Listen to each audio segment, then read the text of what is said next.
Further hearing the appeal, Commissioners of Majesty's revenue customers against DCC holding. Mr. Gardner, yes. May I please you, my lords? Your lordship should have two papers from us. Yes. Which are the papers that we produced in response to what you asked me about yesterday. The first one, headed Key Legislation as applies to the transactions in this case, is our attempt to identify the key legislation, identifying the parties that the legislation is actually applying to, Yes, from each section, and the consequences. And the second paper is the one that is relevant to paragraph 13 of Schedule 9. And I would suggest, my lord, if your lordships would like to do, it might be appropriate to read them, but in that order now. Well, or would your lordship like I'm sure we're all very grateful for your paper on the key legislation, which Lord Collins asked for, and for identifying the parties, which makes it a little easier to follow the route through the provisions. Well, and also we've identified the consequences as far as the actual Yes. figures are concerned as well. Yes. So I hope that's helpful. Thank you very much indeed. Good. And then the second paper is on effectively, you'll notice that the significant point in the second paper is really in the explanatory notes, paragraph 41, right at the very end, which explains the reasoning for the particular amendment. And you'll notice that says the company is also treated as having a loan relationship for any purposes of the Corporation Tax Acts which apply to actual loan relations. For example, paragraphs 2 and 13 of Schedule 9. Yes. Paragraph 2 I didn't draw your attention to, it doesn't really matter, it's about interest being paid between connected parties. But paragraph 13, the point is that it amends section 97 to make sure that paragraph 13 could apply to the debits produced by section 97. Yes. And clearly Parliament was concerned that paragraph 13 couldn't, prior to that amendment, apply to the section 97 debit. And that's the purpose, or one of the purposes at least, of that particular amendment. Thank you very much. Now, I got on to, as far as our written case is concerned, section H, issue 1, the issue on interest on the gilts. And I've made various observations as to that, but perhaps just using that paper, the first paper we've handed in, we set out the terms of section 84 there, and part of that point does turn on the construction of section 84. It's obviously it's in the authorities bundle, but we've put the relevant points of 84.1 on the last page of that little paper. And if I could just perhaps look at the terminology, I touched on this yesterday, but perhaps I ought to concentrate on a little more because it is the heart of the case. If one looks at it as a matter of the way in which it works, as a matter of construction, one's got, looking at subsection 1, the credits and debits to be brought into account in the case of any company in respect of its loan relationships shall be the sums. And then it's the next phrase, which, as we say, is one composite phrase, which, in accordance with an authorised accounting method, and when taken together.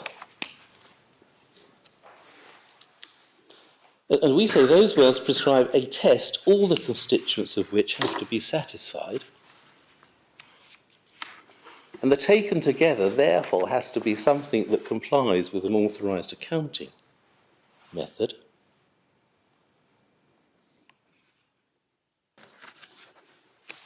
And so taken together, one gets an aggregation, all of which, the consequences, all of which must accord with an authorised accounting method, and the totality must also accord with an authorised accounting method.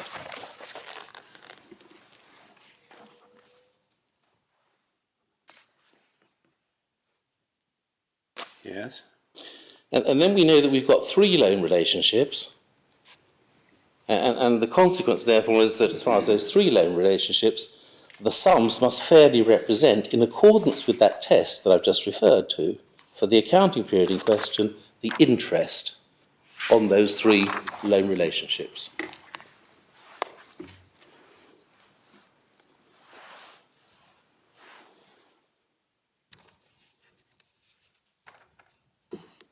And that's important because what one's looking at here is the 3 loan relationships and not, for example, the repo transaction that is recognised in the operation of the company's commercial accounts. I was looking at those three loan relationships, and the first is the loan relationship in respect of the interest on the gilts. And that's quite straightforward, isn't Yeah, it? It's 1.8 million. No, the one I'm talking about, my lord, is the interest on the gilts. Oh, I'm sorry. The deemed ownership of the gilts for the 18 and a half days. Yes. I'm sorry. Yes, yes. Yeah. And that we say, applying the test in accordance with an authorised accounting method and when taken together, can only give rise to a figure of 2.9 million. That satisfies the words. 28.8 million most certainly does not. Does not what? Does not satisfy those words. And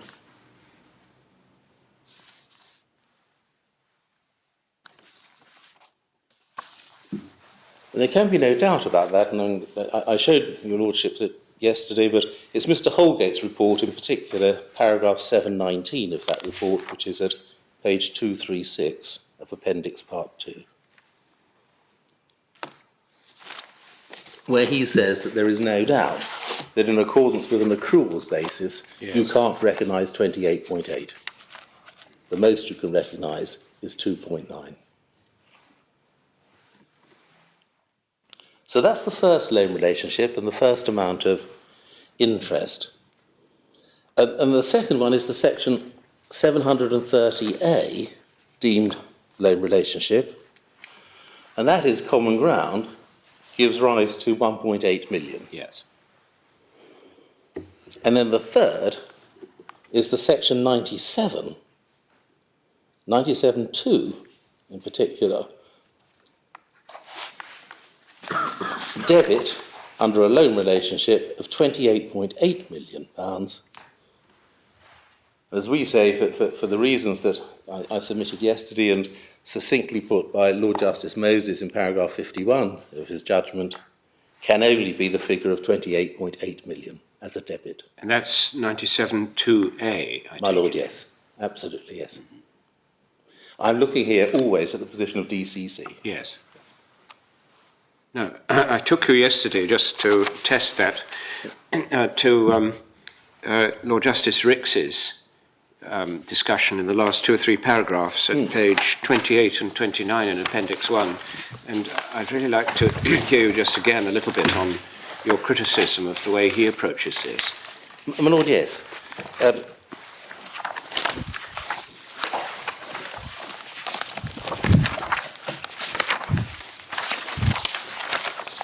You see, it's really paragraph 106, just above letter G, and he concentrates on the status, as he puts it, of the 28.8 million, and he identifies that as a figure which you find in the coupon, which of course we know. And then I think when you go across to paragraph 108, he uses that figure as a credit to set against your 97.2A debit. That's what he does. And, your criticism? My criticism of that, my lord, is fundamental. That is disregarding the requirement in the phrase that I've highlighted, that it has to be in accordance with an authorised accounting method. And that accounting method is an accruals method. And you'll remember that an accruals method disregards receipt, it disregards payment, it disregards receivability. It's not concerned with cash. What it's concerned with is the passage of time of the accruing value of any particular item. And that's the whole basis of Mr. Holgate's evidence.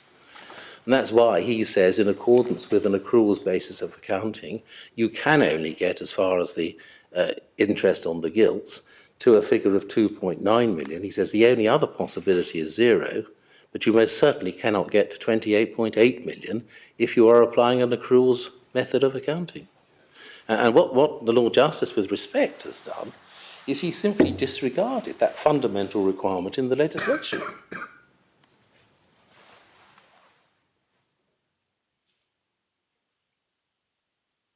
And I haven't picked it up as clearly from Lord Justice Moses, but he does the same thing, does he? Well, Lord Justice Moses, I think, my Lord, does something rather differently, and I think Lord Justice Ryan is correct in saying that they actually approach this rather differently. Yeah. Lord Justice Moses, and I'll come to him in a moment, basically it is saying that because Section 97 is recognising interest which represents the coupon, he says, Yes. And there is a debit of 28.8 million, that represents the coupon of 28.8 million. Therefore, somehow, because that does that, you must displace, in the computation of DCC's liability, the 2.9 million, which he's already agreed is the appropriate authorised accounting method for the interest on the gilts, with a figure of 28.8. So he recognises the 2.9 million to begin with. My Lord, yes. And which paragraph's that? That's paragraph 51, do you? No, 51, yes, at 51 he gets the point right, that the debit is 28.8. Yeah. He recognises that the 2.9 is correct as far as the accruals basis is concerned at paragraph 34.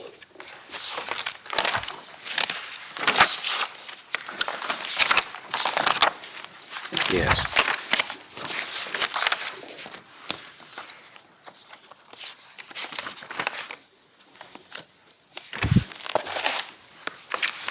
I mean, as I said yesterday, He says that you can abandon the accruals basis, can you, on the once you come to consider what's a fair representation. That's a sort of further consideration which trumps the whole shooting match. yeah, he displaces what you arrive at on an accruals basis by saying because of what he regards as a representation of Section 97, you've got to displace it on a fair representation basis. That's paragraph 71, is it? My Lord, that's the Where he latter part says- of his one of the paragraphs, judgment. That is...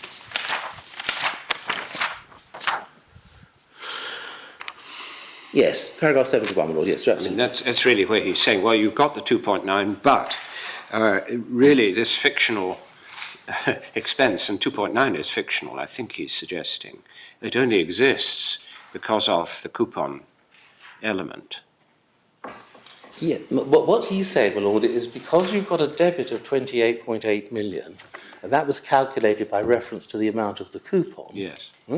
He's then saying that somehow that means that in taxing the other loan relationship of DCC on the gilts, you've got to somehow displace the accrual on that other loan relationship because you brought in a debit of 28.8 million on the other loan relationship. I think you say the fallacy is in paragraph 70 then.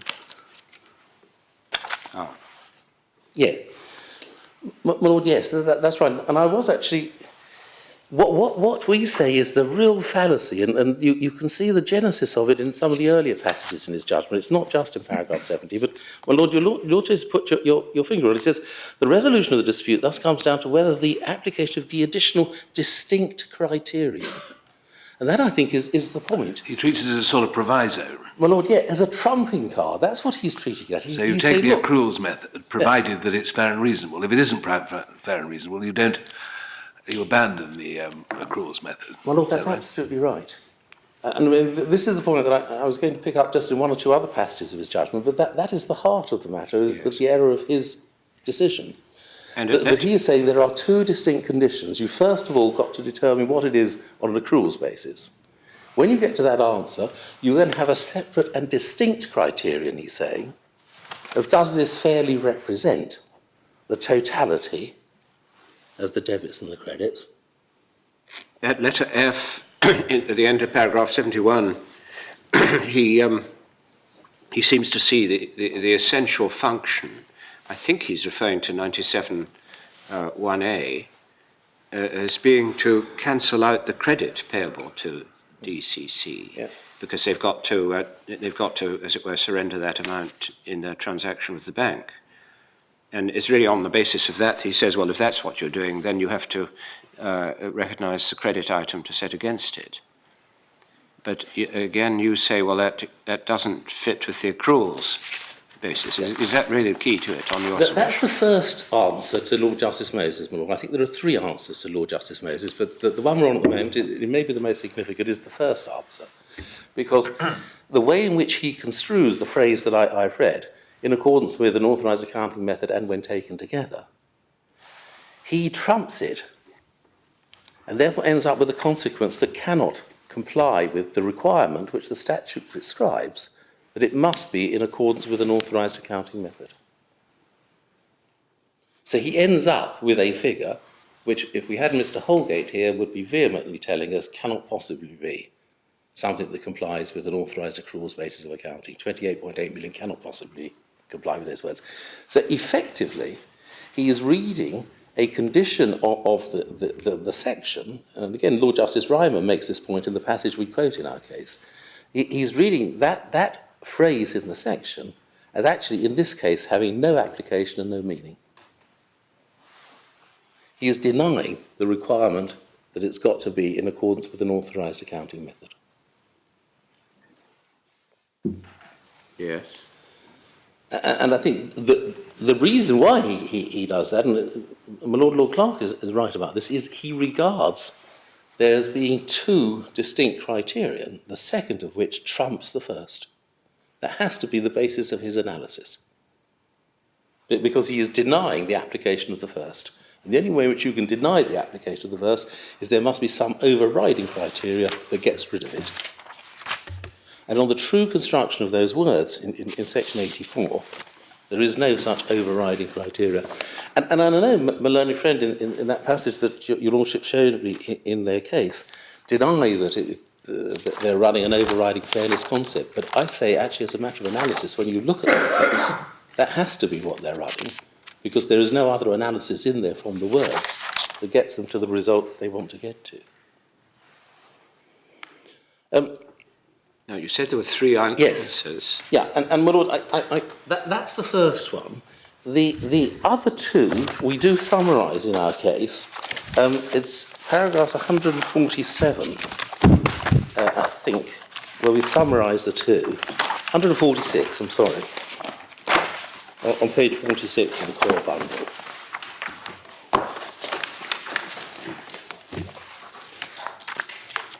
And I'm sure your Lordships have read this, but if I could just summarise them in my own short terminology. The first is this, that Lord Justice Moses starts by saying that the 28.8 million debit represents the coupon. And our first point is, and it may just be one of the way in which the statute works, but it is this. The whole purpose of section 97 is to create a statutory fiction. And the purpose of that statutory fiction is that when you actually come to apply the computational provisions in section 84, all you need look at is the statutory fiction that the parliamentary draftsman has created. And that's the purpose of a statutory fiction. And the statutory fiction under section 97(2), 2A, is that interest of 28.8 million has been paid on the loan relationship. And that's all you are required to look at, and indeed all you should look at in looking at what you've got to do under section 84. So the first point we make this is our second point, as it were. The second point in criticism of Lord Justice Moses is that he is going back to the ingredients that got you to a fiction. Once you're looking at section 84, the whole purpose of the statutory fiction is to adopt the statutory fiction. That's all you do. You don't go back to the ingredients. As I think I said yesterday, if you started with a cart horse, which is deemed to be an aeroplane, once you actually got to determine what is the way in which you treat aeroplanes, you treat the aeroplane as an aeroplane, not as a cart horse. And that, with respect, is what he's doing. Is subsection 4 of section 97 relevant to this as well? Subsection 4 simply throws you back to 97(2), my Lord, and the real relevance of 97(2) is to convert what was manufactured interest into a payment of interest under a loan relationship. But it's the same element. of interest. Yeah, you've got to get from a number of different starting points, my lord, but the conclusion of 97.2 is, and 97.2 is the only one that takes you to section 84, because you'll notice that subsection 4 is for the purposes of this section, 97, not for the purposes of the chapter. And that is linguistically quite an important point.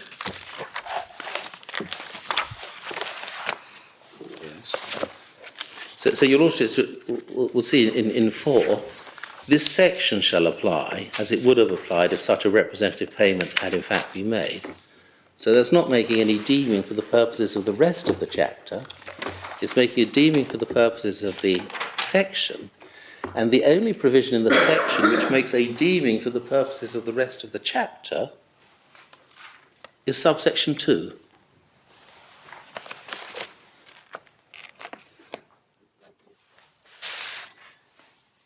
And that says, in relation to that company, the manufactured interest shall be treated for the purposes of this chapter, as if it were interest under a loan relationship to which the company is a party. That is the only deeming for the purposes of the chapter, and therefore for the purposes of section 84, that is the only deeming that has actually occurred. So you're looking at section 84, one has simply got a payment of interest under a loan relationship to which DCC was a party. And it doesn't matter what its antecedents were and all the rest of it, they're not deemed to be part of that deeming. All that is deemed for the purposes of section 84 is interest under a loan relationship.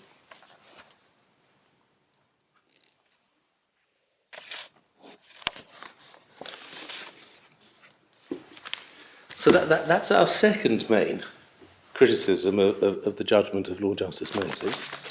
And that's the point in paragraph which? 1461, my lord, yes. Yeah. It's the previous page we'd made the linguistic point that I've made earlier, which I mean is borne out in particular by the passage in Lord Justice Reimer's judgment that we set out in paragraph 147. But we make our linguistic point in 145. The point I've just been dealing with, which is looking at the precise terminology of section 97, and its relationship, which is only the relationship between 97.2 and section 84, is the point we make in 1461. And the point we make, it's our last criticism of Lord Justice Moses' judgment, is the point we make in 1462. 7. And that's saying, 6, even assuming we're wrong in the point I've just made, and even assuming that you've got this correspondence he's relying on, even assuming that you've got the correspondence that he's relying on, there is a fatal error in our submission in his approach. And that is, if one assumes that the section 97 debit represents the coupon, it clearly does represent the coupon in the sense that it creates, as far as X-Bank is concerned, not DCC, but as far as X-Bank is concerned, the receipt of £28.8 million.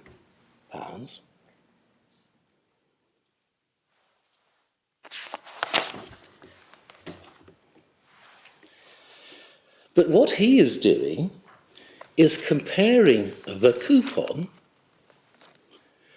with the accrued part of the coupon that is taxed on DCC, without realising that the whole of the coupon is taxed on DCC and X-Bank together.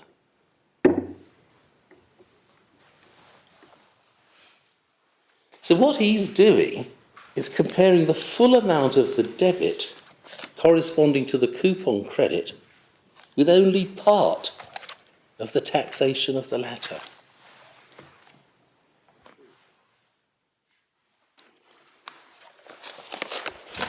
That's the point that we make in the last sentence of our paragraph 1462 on page 47 of our written case.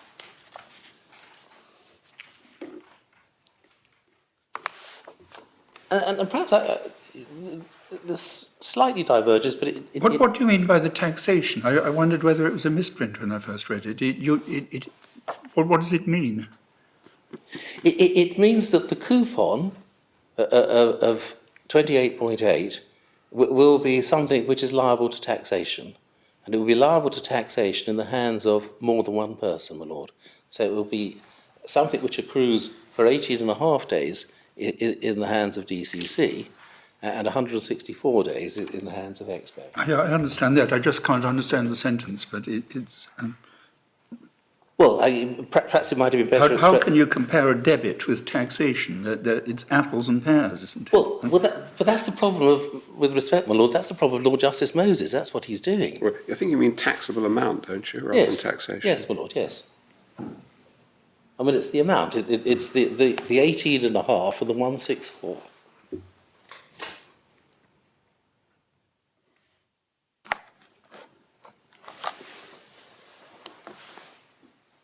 And I can put it another way, which might be helpful in this sense of saying that the Section 97 debit, if it's to be regarded as representing anything, can only be regarded as representing the whole of the coupon and not 18 and a half days of the coupon.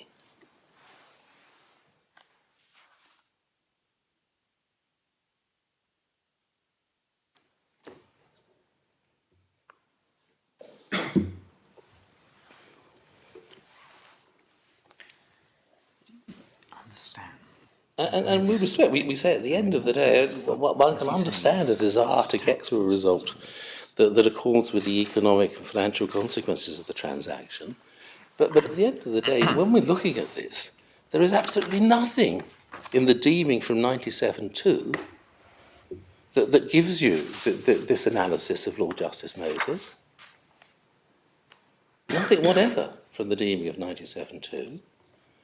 And even if you disregard that, the correspondence is between a debit which is matching a coupon, and the coupon is there within a charge to tax, and the whole of the coupon is within a charge to tax, not merely a part of it.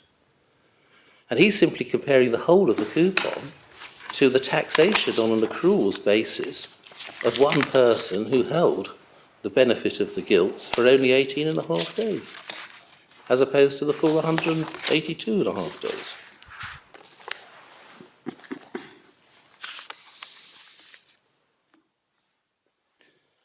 So it's those latter paragraphs of Lord Justice Moses, after paragraph 69, where in our respectful submission, there is the error, and for those three particular reasons why we say it is completely fallacious. And we search very hard to see the statutory basis from the words as how he can possibly get to the result he gets to. Because as I said, it's in defiance of the requirement of being in accordance with an authorised accounting method. But we can't actually see anything in the words of section 84 that can get him to this result, or indeed from section 97 that can get him to this result. And Lord Justice Reimer, paragraph 83 in the first sentence, I think identifies the problem, and as I understand his reasoning, he is addressing, this is page 22 in the appendix. My Lord, yes, great, thank you. Do you have that? Yes, my Lord, I have. And it's, it's the first sentence of paragraph 83, and then he looks at section 84.1, which you're inviting us to do, and then looking across to paragraph 85, I think he, between E and F, is saying that the approach Lord Justice Moses takes can't actually fit with the language he finds in section 84. So he is accepting this point. Well, that's absolutely right, yes. That's why we quote that particular passage. We don't quote it, all of it, I mean, but it is paragraph 85 in particular that he puts his finger on that point, which is the first point of criticism of Lord Justice Moses' judgment.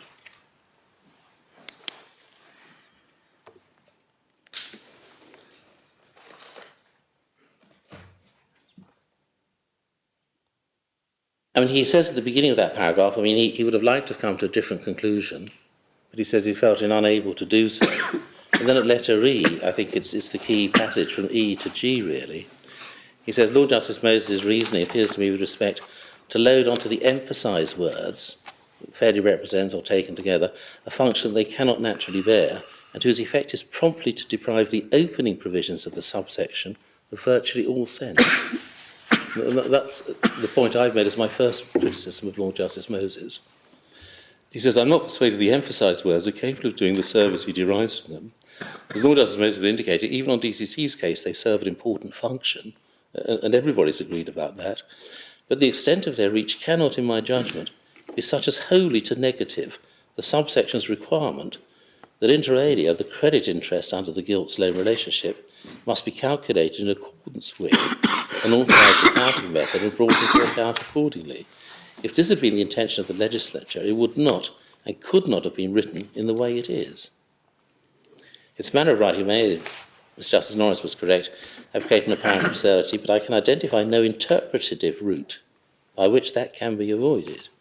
In particular, whatever the emphasised words may permit or require, with regard to the sums arrived at in accordance with the mandatory authorised accounting method, they cannot, in my view, permit a substitution for any such sums of other sums arrived at by a different, unauthorised method. Yes. Well, we adopt the whole of that, and I do say with respect that reasoning is unanswerable in this case. What he's actually concentrating on are the words of the statute. And we've searched long and hard to see a basis on which, as a matter of ambiguity or construction or whatever, one could see a basis for Lord Justice Moses' judgment. But at the end of the day, with respect, I hesitate to suggest this, but I think at the end of the day it could only come down to invention. It's not there in the statute. And the only way in which he gets there, I can demonstrate it by some of the earlier passages in his judgment, is that he must be looking at that phrase that I highlighted at the beginning of this morning as being two quite separate requirements, the second of which trumps the first. Because that's the only way in which you can get to the result, because that's the effect of what he does.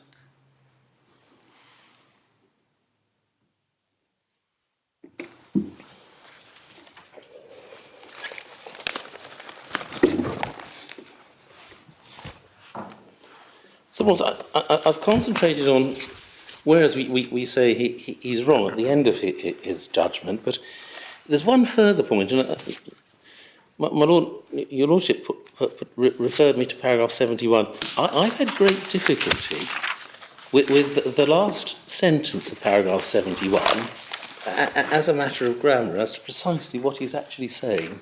And if I could just spend a little bit of time on that, because I think it's perhaps revealing as to the reasoning, or perhaps the inconsistency of the reasoning.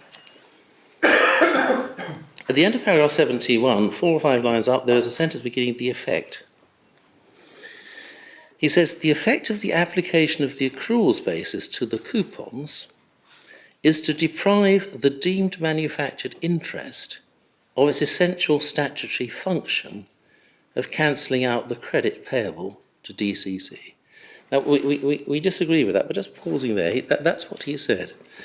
So he says, the effect of the application of the accruals basis to the coupons is to deprive the deemed manufactured interest of its essential statutory function. And then he says, it produces a sum. Now, it's difficult to see what the it refers to, because if it's referring to the application of the accruals basis to the coupons, that application gives rise to the figure of 2.9 million. But it produces a sum which, when taken together with the other sums, does not cancel out the credit. So it can't be referring to the 2.9 million, which is the accrual on the gilts, because that can't cancel out the credit. The it, therefore, must be referring to the deemed manufactured interest. If it's referring to the deemed manufactured interest, the it then produces a sum which, when taken together with the other sums, does not cancel out the credit, but exceeds it by a substantial margin. If that's what he's saying, then that should have led him to the conclusion to attack the debit of 28.8 million, but not to increase the credit on the gilts.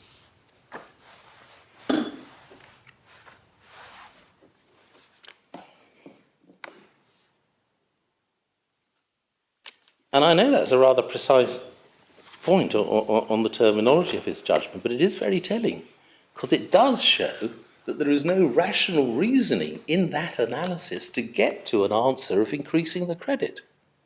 If he thought there was something in that, he should be looking at the debit and saying, I've got to reduce the debit. Well, that I think is what Lord Justice Ricks does. In paragraph 108. My Lord, he looks at the figure, the debit figure, Yeah. and he says, well, there it is, staring you in the face. Yeah.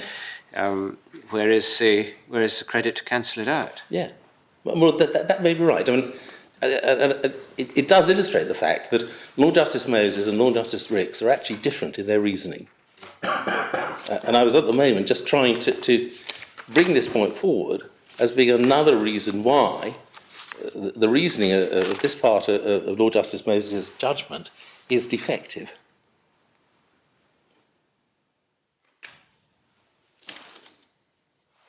And could I just, to finish with Lord Justice Moses, pick up just a few passages earlier in his judgment. I said yesterday most of it up to paragraph 68, 69 we didn't have a great quarrel with, but one can see, in my respectful submission, occasionally in the earlier parts of his judgment, the start of the error, and the error being essentially to regard there as being two distinct tests or criterion determined by those opening words of section 84. And could I just very briefly show your lordships those? The first one is in paragraph 13 of his judgment.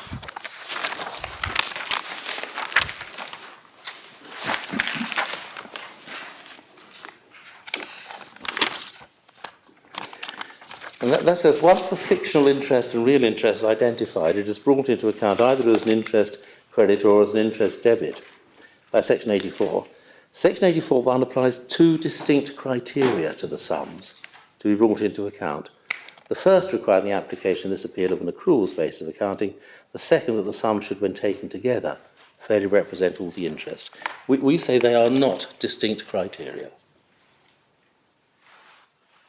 And that, as I said, opening this morning, the fairly represent has to be a fairly represent that the accounting method recognises. Because otherwise you're not complying with the statutory words. Paragraph 22 then,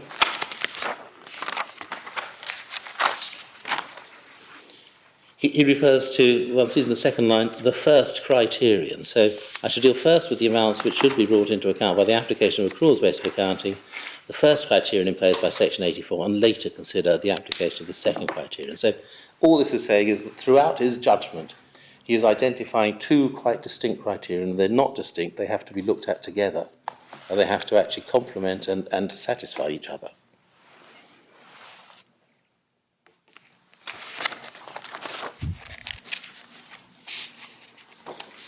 Then there's paragraphs 30, 31 and 32, which I dealt with yesterday, which is this misleading use of the question and answer to Mr. Holgate, of comparing the treatment in the statutory accounts as being somehow relevant to the application of an accounting accruals method to the ownership of the gilts. And that's a complete nonsense. I mean, Mr. Justice Moses, says he doesn't rely on it, and that's fair enough, but there is a more significant point, and that is it's completely irrelevant to looking at the interest accruing on the gilts. On your analysis, what's meant by fairly? And what does fairly add to the subsection? There are a number of instances, and Lord Justice Moses, and in our case, we actually sort of do mention them, my Lord. But what it does, is that, for example, as the Special Commissioner said, you might have a situation where somebody has borrowed some money and lent on, and they might say that in accordance with an accruals basis of accounting, lending on, they would actually only use a simple interest method, whereas having borrowed, they may be using a compound interest method, both of which would comply with an accruals basis of accounting.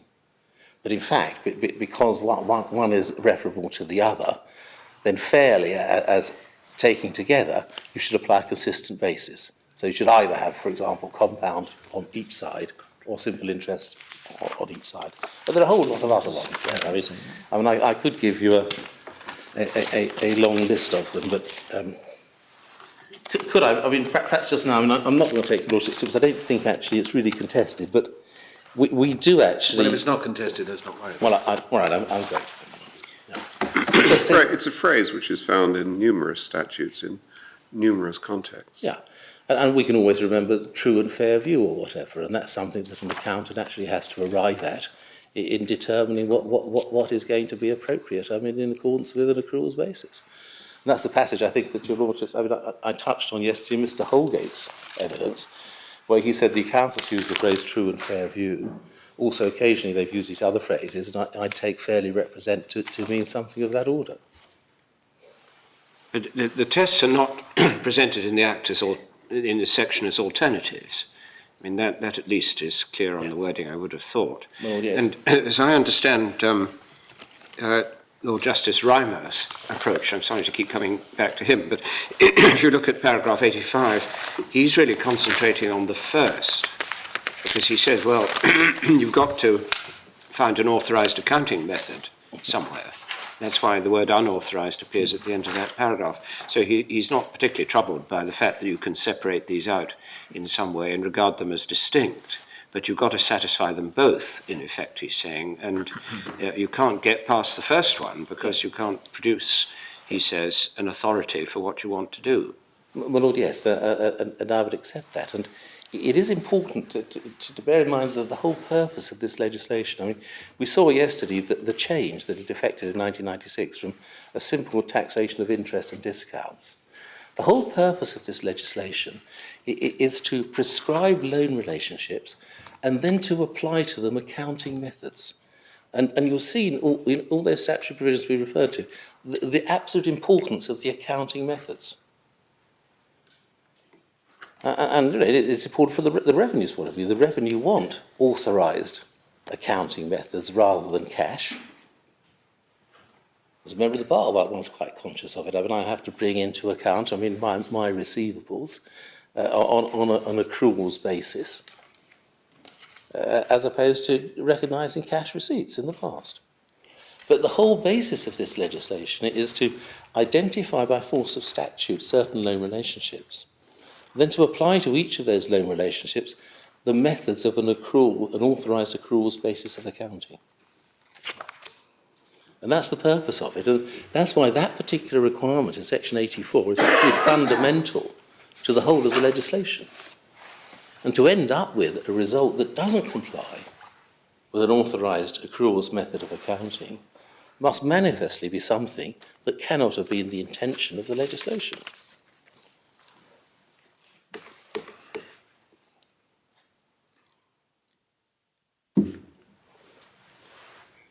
And I could perhaps illustrate it this way, that if one were looking at the law pre the application of the Finance Act 1996, the result in this case would be that you would end up with taxation on the economic profit that appears in the accounts, the 1.8 million, because the law pre-1996 simply looked at the cash flows.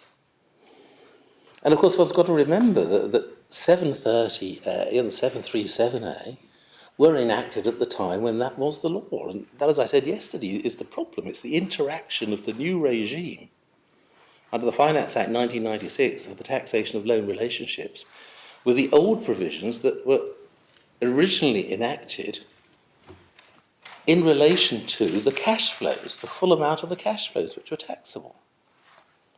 So the position of DCC will be given a debit, but will be taxed on the full amount of the coupon. That was the regime pre-1996.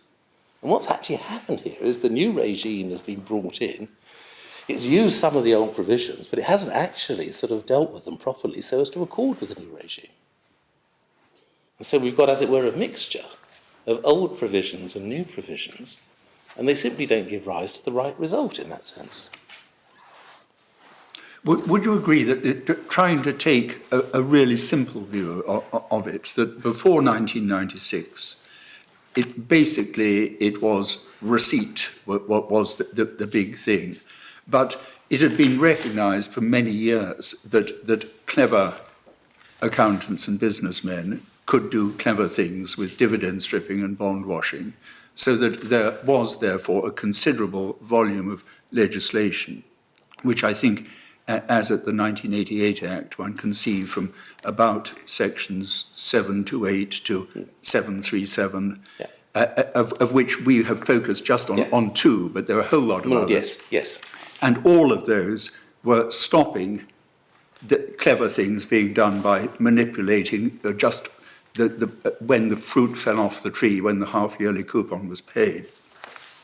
But that all those worked on the whole by simply reversing it, doing it in a crude way, in that there was no element of accrual about it.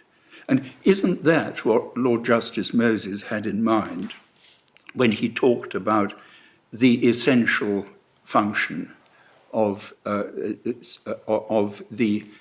deemed interest payment? It was to reverse the clever thing had been done, but it was not on an accruals basis. It was just all or nothing, and he was drawing attention to the fact that the accruals basis runs pretty hard up against that. It does need a lot of sorting out to dovetail the two systems together.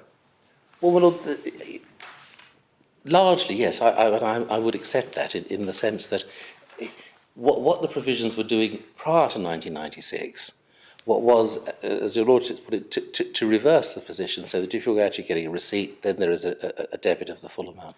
The problem is that as they've enacted the provisions of the Finance Act 1996, they haven't followed through with the whole basis for the accruals basis, and they've drafted a part of it on as accruals, but they've left the freestanding debit in section 97.2 as a freestanding debit, and not realising that as far as the coupon is concerned, the coupon has actually only got to be taxed on an accruals basis. But the important point there is at the end of the day that the coupon in the hands of two people is something which on an accruals basis is fully taxable. And as we've said in our case, what the consequence of Lord Justice Moses trying to get over this problem is that he actually then leads to taxation of that coupon on the joint amounts of 28.8 and 25.9. So in respect of a coupon for 6 months, he's effectively actually recognising that there is a charge to tax on a coupon of just under a year. Whereas in fact the only coupon is half a year. And that's the consequence of what he's doing.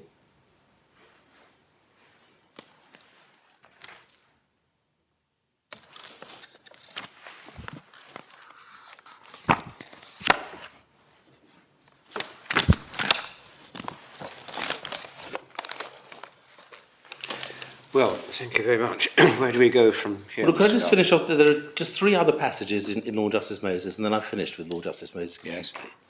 Paragraph 34, I just wanted to draw your Lordship's attention to. 34? 34 of Lord Justice Moses.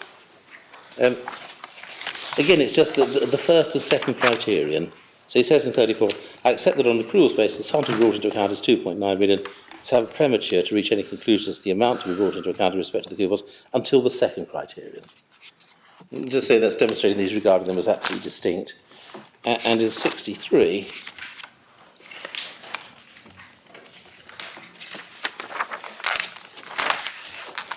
you'll see he puts it there. He says the section poses a second statutory question, and he says that question is different and additional to the first question, whether the sums are in accordance with an accrual basis of counting. And whether one puts it on the basis that it's simply part and parcel of the same question, or one puts it on the basis that your Lordship put to me that Lord Justice Reimer was putting it, it's 2 questions, they both got to be satisfied. Can't be additional to the first question, though, can it, on anybody's analysis? That's right, yeah. On your analysis yesterday, Dr. Jekyll was putting down quite a few markers for Mr. Hyde. Yes, he was, my Lord. I mean, that's absolutely right, and that's why I've gone through it actually today, because I think I might have given the wrong impression there. But most of Lord Justice Moses' judgment, apart from these passages I've picked up to paragraph 69, we would very happily adopt as correct analysis. So the only point at issue is where he's saying there are 2 separate and distinct criteria, and the second is this. And where we say he goes wrong, for the three main reasons I gave earlier, it is paragraph from paragraph 68 to the end of his judgment, paragraph 74. And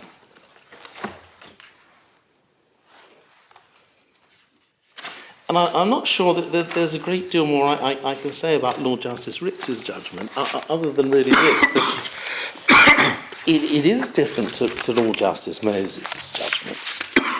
He's been led into error by the confusion sown by my learned friend about this question and answer that he records so substantively in paragraph 105, and then says, well, Mr. Holgate's evidence, etc., is equivocal. There's nothing equivocal about Mr. Holgate's evidence. Mr. Holgate's evidence, and I showed it to your lordships yesterday, it is absolutely sort of straightforward. He deals with the statutory basis of accounting.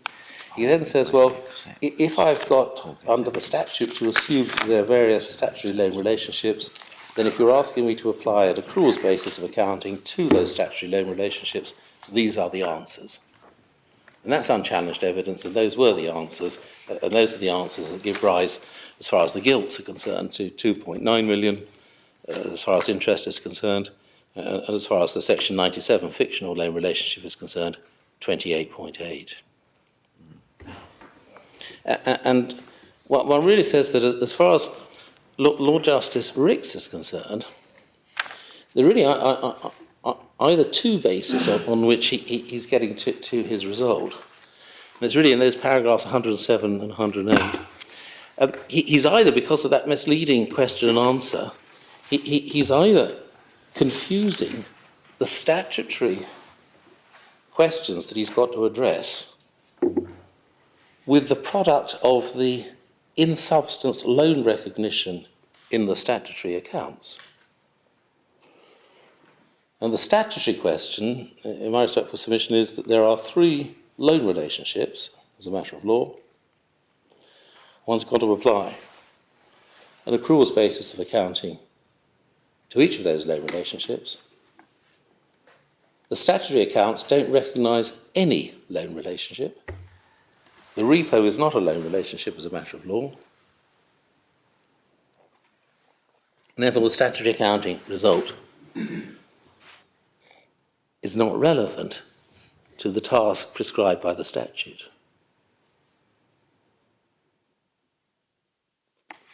And the only other thing one can say about his judgment is that those last few lines of paragraph 108, which says that 28.8 million, he says about 7 or 8 lines from the end, only that answer reflects the totality of the statutory material, which seeks to recreate in its complex provisions the functional secured loan which the repo constitutes. Well, that, of course, we say that might be true of section 730A. It manifestly cannot be true of the taxation of the interest on the gilts, and it cannot be true of the section 97(2) debit. That's achieved by one of the loan relationships. It cannot be a function of the other two.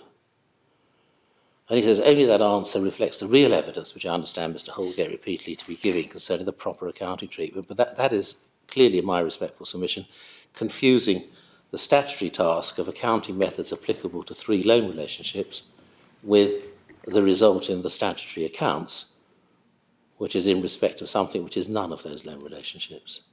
And then he says that's the only answer that gives a sensible, realistic and just result.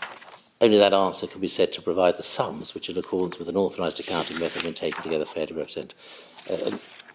With respect, one says that's simply not applying those words and a proper understanding of those words. And indeed, he earlier on in paragraph 106, about 8 lines from the end of the page, looking at the terms of section 84.1, he says, although he speaks of his answer as being one that fairly represents the interest arising on the gilts held by DCC, that is not the statutory exercise perhaps to be performed, which has in any event been left, in my opinion, to the judge. And that perhaps is the second strand of his judgment, that he's saying, well, it's up to me to determine what fairly represents the totality of these loan relationships.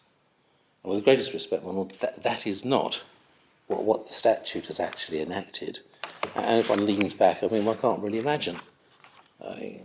Certainly in this climate of the last few years, Parliament actually saying at the end of the day, in a statute where they're actually going out of their way to say you've got to apply the accounting principles, that somehow there should be some judicial override of fairness or fairly represent, that somehow the judges have then got to say, we don't like the consequence that the accountants have actually given us in their methods, we're going to do something different. That, with respect, would not be giving any meaning at all to the fundamental words in 84.1 that it's got to be in accordance with an authorised accounting method. Well, Lord Justice Ryman made it clear that if he could have done it, he would have done it. Yeah, well, yes. And I accept that. I mean, throughout this case, I mean, one's been quite well aware of anyone's predisposition coming to the case is to find that kind of answer. I understand that. And I'm merely saying that on the words that, for better or for worse, sadly, that Parliament has actually deemed fit to enact, you just simply cannot get to that answer.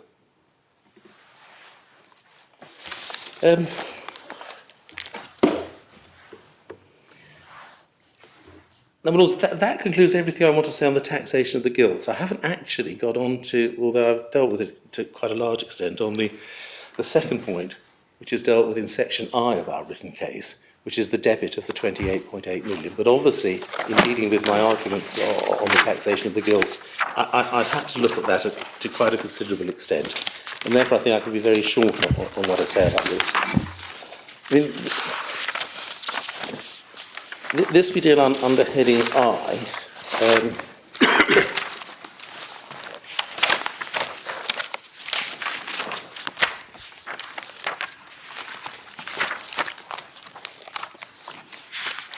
Page 42. Yes, madam. Yes, thank you. Sorry, So here, taking this quickly, we identify in 134 Yes. the three loan relationships. We then deal with the point that the sum required on an accruals basis. And I'm sorry, that's the interest on the guilt, so I'm sorry, I've dealt with all of that. 161, isn't it? Yeah. Yes, so it's 161. Yeah, 161, I'm grateful, my lord. Yeah.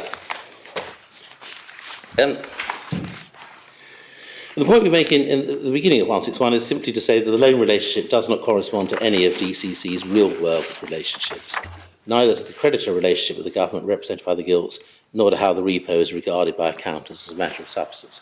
I mean, in fact, the Section 97 loan relationship is the reverse of the one which the accountants recognise as the in-substance relationship. The in-substance loan relationship recognised in the statutory accounts is one whereby DCC is the creditor. The 97.2 loan relationship is plainly a relationship where DCC is recognised as the debtor, the person paying the interest on the borrowing.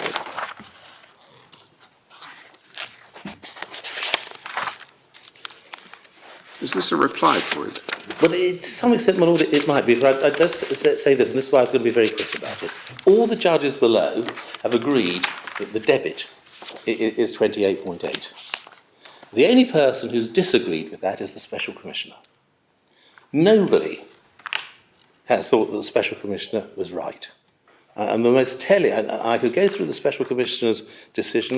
He obviously spent a lot of time about it. I mean, he's got his own way of expressing things and putting things. And through the course of the argument, he was always content to say, well, but if it said rabbits, what was the consequence of that? And we were all rather left as to what would be the consequence if the statute said rabbits or what. We didn't quite follow what he said. But the most telling point is paragraph 200 of his decision, where he actually says that the statute doesn't deem anything that isn't actually in reality recognised in the accounts. And everybody who's actually had to look at that has said, well, that just cannot possibly be right. Is the revenue trying to resurrect this? As their final third alternative, my lord, yes. Well, it sounds as Lord Collins is suggesting this really is a reply point. My lord, absolutely. And I would accept that. I mean, we've set out our point under section I. I'm quite happy with what we've said in our written case, and I don't think I need to elaborate on it. I'd listen, obviously, to what my learned friend says, and I would have the opportunity to reply on it. So, Of course, yes. I mean, I'd be quite happy not to say anything more about that, but Could I then,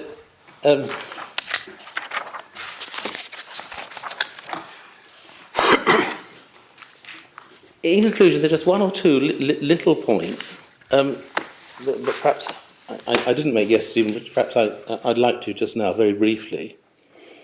The first is really about the consequences of the case. And the first point I think that what one should make is that because of the retrospective legislation and the Terms of Finance Act 2007, things have now been put right, if I put it that way. So we've now got a tax regime going forward which does tax these transactions by reference to the accounting result in the statutory accounts. And because of the retrospective legislation, there won't be vast numbers of cases arising from the past. I seem to remember when there was an application for permission to appeal to the Supreme Court in this case, that the Chartered Institute of Taxation put in a memorandum saying that the point was hugely important for many, many other cases. That's wrong, is it? No, my lord, that's right. And this is my second point. I mean, I'm sorry, I'm being too slow in developing the points. The first point I was saying was that the problem of what might be perceived as this excessive debit has been put right for the future. The real problem the Chartered Institute of Taxation were drawing attention to was that the whole basis of the 1996 taxation regime was that you should rely on the accounts. And what they're concerned about is if there is some other overweening criteria related to fairly represents in the main computational provision of Section 84, then you are going to have real trouble right across the board with all taxpayers, but in particular financially finance companies, banks and people in the finance sector, of actually, because it's a point I touched on yesterday, they've got to self-assess themselves. They've actually got to arrive quite properly with what is the right figure of taxation that they've got to pay, and they've got to put that into the revenue. If they get that wrong, and they get that wrong negligently, they are in a lot of trouble, penalties and all the rest of it. And the whole purpose of this legislation was that you should be able to rely on the accounts so as to get a clear, precise result in making your return. If there is some kind of overriding provision in the main computational provision, that would lead to mayhem with the problems of taxpayers in making their taxable returns. Does Section 84 still subsist? The 84 has been jigged around with a little bit, my lord, but the essential elements still exist, yes. And it's not just Section 84, there's like provisions for derivative contracts, intangible, all those other things that I was talking about yesterday. The fairly represents and accounting principles has been the modern approach towards legislation. Is the phrase which I think you drew to our attention in Lord Justice Rick's paragraph 106, just at letter J on page 28, touching on the problem. I mean, he says this exercise has been left to the judge. Now, I think you were hinting on the point that was detaching himself from at least the first part of the phrase you're directing our attention to in Section 84. Is that is part of the concern, is it? That's the point, my lord, yes. The whole point, I mean, as I said yesterday, I mean, in this computerised age, if you're a large company, I mean, you've got all the statutory provisions and all your requirements and all the rest of it, you've got your accounting results, you can feed those into the computer more or less actually makes your return for you. And that was the whole purpose of the 1996 changes, to get onto a point whereby the accounting results should be actually, the accounting principles, the accounting methods, should give you the answer to the various points. If there is something that trumps that, then every single taxpayer is going to have to think when he's got his accounting results, is there something in the legislation that he's got to think about that will actually alter that result?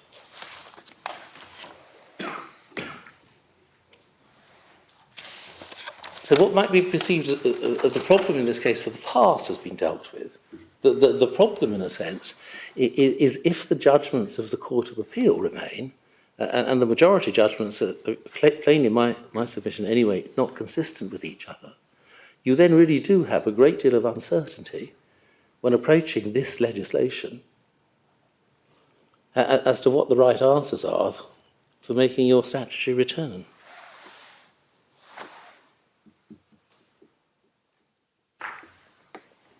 And I would have thought, with respect, that ought to be a feeling shared by those representing taxpayers and those representing the revenue as well. Because the whole basis of a self-assessment system is the revenue are actually, to a large extent, relying on the taxpayer getting the right answer.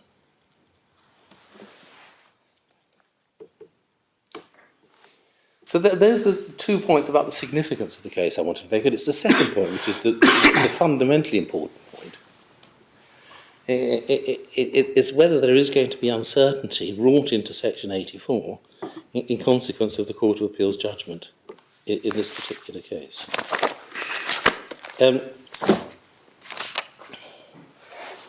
One very much smaller point, but I forgot to mention yesterday, and I don't think very much turns on it at the end of the day, but in paragraph 40 of my learned friend's written case, they allege that something is common ground.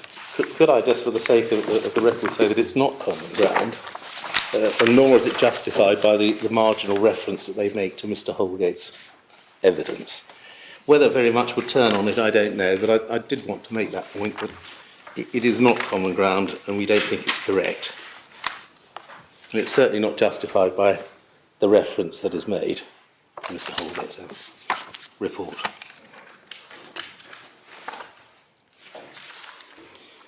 I mean, I personally doubt that something will turn it at the end of the day, but I thought I ought to make the point, since it might be regarded that we did accept that and we don't. And then the final point, I mean, just looking at the words taken together, is that we don't really see any basis for saying that when you add together three numbers, taxable or deductible, on loan relationships, two of them being statutory fictions, that the sum should then be equal to the figure in the statutory accounts, which is based on the substance of one different transaction.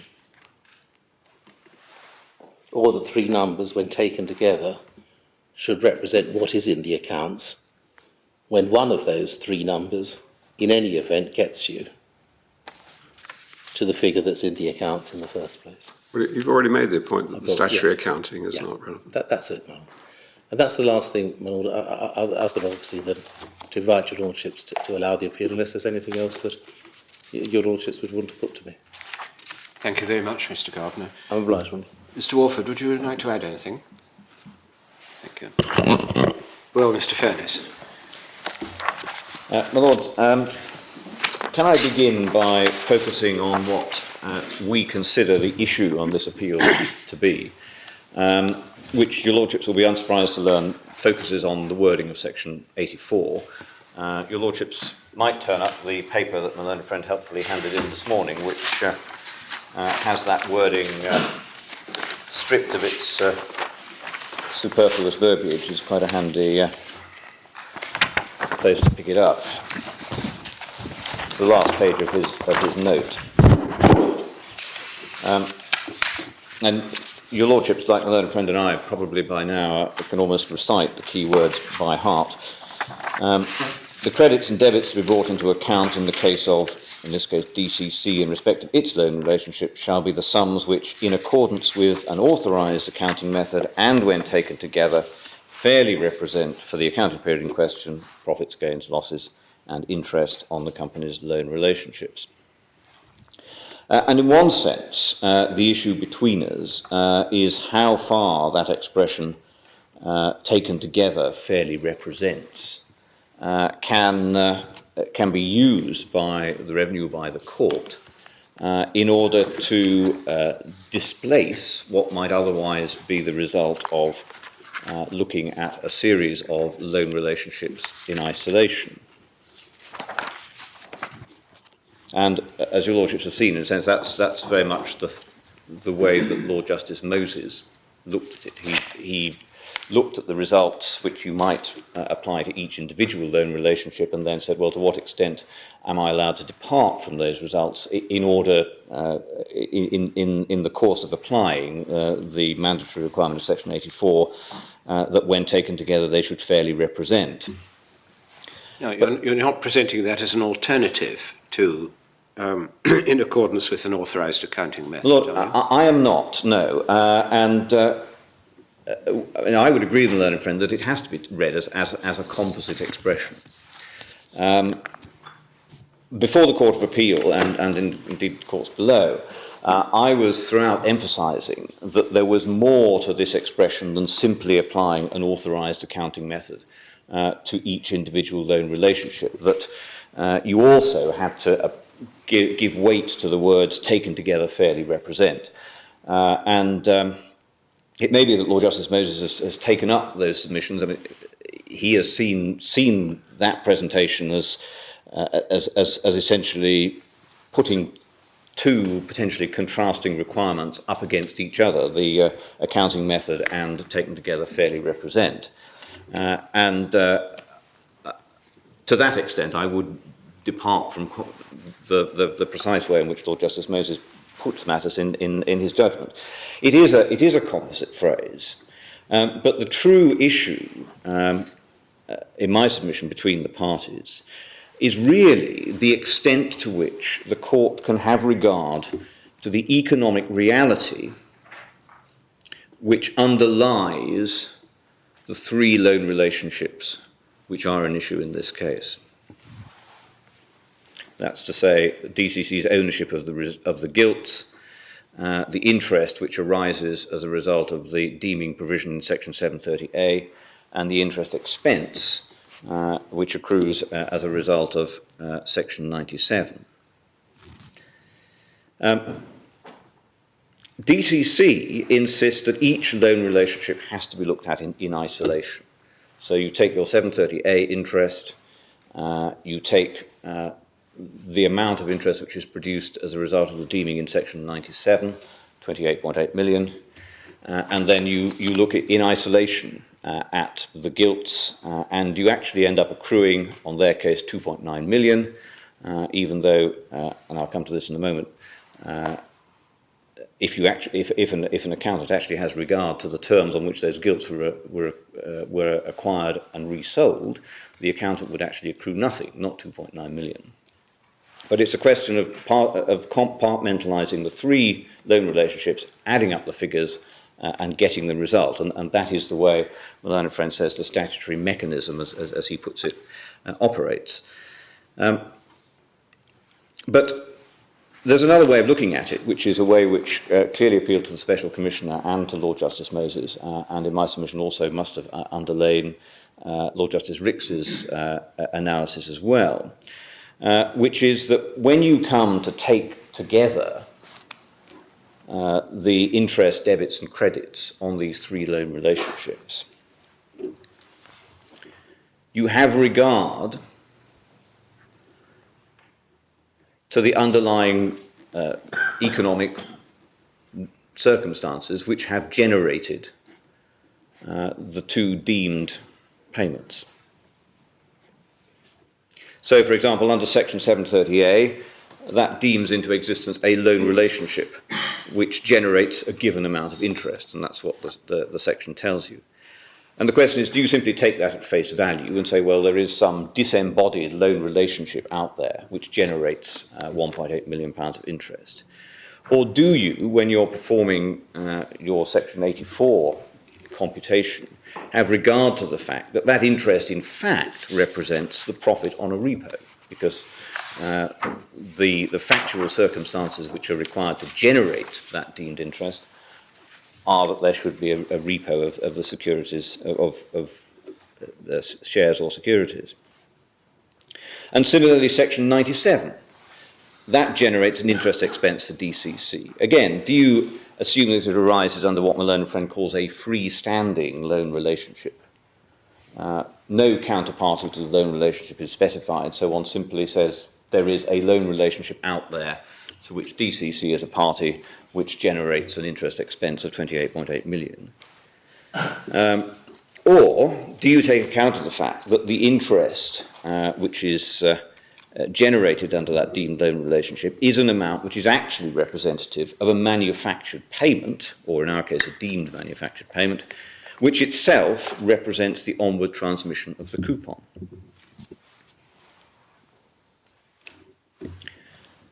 And then thirdly, with the gilts, do you assume again that the gilts have been acquired and disposed of in some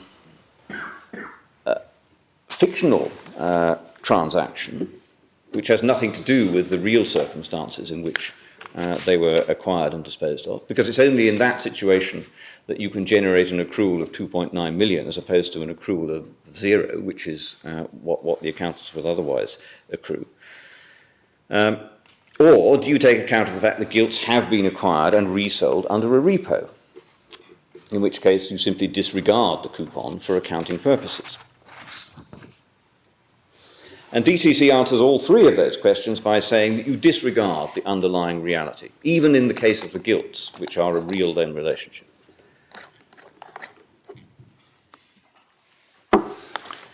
And we say that you must have regard to the underlying reality. That when you're comparing your debits and credits in respect of interest on loan relationships, and you're asking whether taken together they fairly represent the interest on the totality of DCC's loan relationships, you can only perform that task sensibly by having regard to the underlying reality. So you say, if I understand you correctly, when you reach this stage, you're not now looking for an authorised accounting method. You're concentrating on the question whether what has been the product of applying the method to the various transactions you've just been mentioning, whether that fairly represents what has actually happened, and then you can look back at what you said is the reality. But Lord, I would say, having regard to the fact that this is a composite phrase, that the application of the authorised accounting method is almost conditioned by the fact that you take the three transactions together. It's only, but what I'll go on to develop, Lord, is this idea that from an accounting point of view, if you are prepared to recognise that these three loan relationships are in fact all just three aspects of what is overall a single economic transaction, namely the repo, then you cannot sensibly apply an authorised accruals accounting method to those three aspects of the transaction without looking at them in the round, without looking at the part they play in the totality of the transaction. And would that be an authorised accounting method in relation to all three? Lord, it would be an authorised accounting method in relation to all three. And was there expert evidence on that aspect? Well, Lord, the expert evidence that we have shows how the company, how FRS 5 accounts for repos. It shows how the repo transaction is accounted for, in which it's regarded simply as a secured loan, which generates interest of 1.8 million. And because of substance over form accounting, normal accounting principles regard the ownership of the gilts as remaining throughout in the hands of ex-bank, with the consequence that the coupon and its onward transmission by DCC, which, as my learned friend says, are simply cash payments, are completely disregarded. So you end up taking all three elements together with a situation in which you simply have a profit of 1.8 million, and the coupon and its onward transmission are either disregarded or cancel each other out. So you get the result you would if you only had section 730A, do you? Well, Lord, you do get the result if you'd only had section 730A. So what's the point of all these other sections? Well, 737A and C and section 97 are there to serve have to be brought into play in this case, because you wouldn't actually get the right result under section 730A if you didn't use 737A and 737C to increase the repurchase price, so as to give you the correct differential and generate the right profit. So one cannot completely ignore those other sections. But leaving that point aside, 737A, 737C, Schedule 23, Section 97, those are all dealing with, not specifically with repos, but with manufactured payments. And as my Lord Walker pointed out yesterday, all of those provisions have a much wider ambit than repos. In many repos, they will have no part to play, because if the repo doesn't straddle a coupon date, then you are only within the realm of Section 730A. You don't have to worry about receipts of coupons and manufactured payments. What about subsection 6 in 730A, which was introduced by the 1996 Act? Because Mr. Gardner drew our attention to the way subsection 6B is worded, and it says that for the purposes of the chapter, debits and credits and so on shall be those given by the use in relation to the deemed interest of an authorised accruals basis of accounting, and he emphasised accruals and traces it through. Now, you don't find the word accruals in section 84.1, but he's, I think, submitting that the whole thing is coloured by that, and you've got to test each of your loan relationships on the basis of an accruals method. Now, Well, I'm not quite sure what your position is about that. And do you accept that and say, well, that's all very well as far as it goes, but there is another accounting method, a more generous one, which one can apply as well? No, Lord, I'm not suggesting that we're departing in any way from an accruals method. If we look at the definition of what is an authorised accounting method, which is in section 85.2, which your Lordship will find behind tab 4. Yes.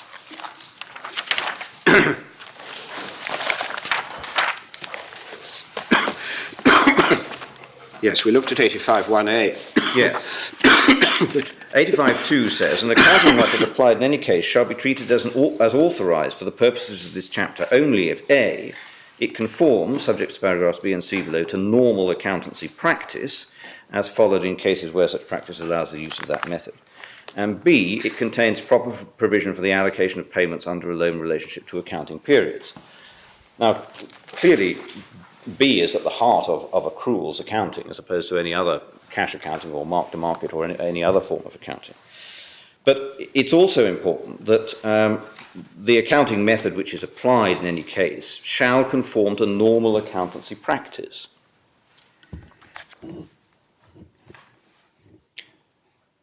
And in the case of repos, we know that normal accountancy practice, certainly as at the date of this transaction, is as explained by Mr. Holgate in FRS 5, which treats repos as secured loans and it essentially assumes that the ownership of the gilt remains in X bank throughout. That's part of the authorised accounting method. It's not just a method which allocates income to periods. Normal accountancy principles may have a say, for example, in whether you accrue anything at all. So, for example, applying normal accountancy principles to the acquisition and disposal of the gilts in this case, it isn't the case that 2.9 million would be accrued. Nothing would be accrued. Can I just ask this? I probably ought to know the answer to this. Is the method that you advocate the same, in effect, that was used in the statutory accounts? Well, it will be the same, yes. So it's a very, very convoluted way of getting back to square one, isn't it? Well, in the circumstances of this case, it certainly is. 730A on its own, you can see the function of. If there was no coupon and onward transmission, then you'd have quite a relatively simple arrangement. The problem is that you've got the interaction with the manufactured payments regime, which, as I say, is really there to deal with a whole range of manufactured payments, but in this case happens to be caught up in this particular repo, because the repo is over the coupon date. So you do have the meshing of two regimes, which produces quite a complicated result. But on the other hand, if you didn't end up with the result in the statutory accounts, which is the true and fair view of the entire transaction, wouldn't that, with respect, be rather a surprise? Because that generates a profit of 1.8 million. Whereas my learned friend's approach is to generate a substantial loss.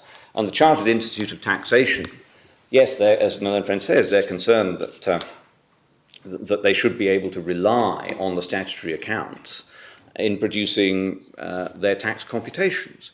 And we would agree. It's not us that's contending for a result in this case which is at variance with the statutory accounts. Yes. Well, that's exactly why Lord Justice Rymer said he would have liked to reach Exactly, the opposite result if he could have.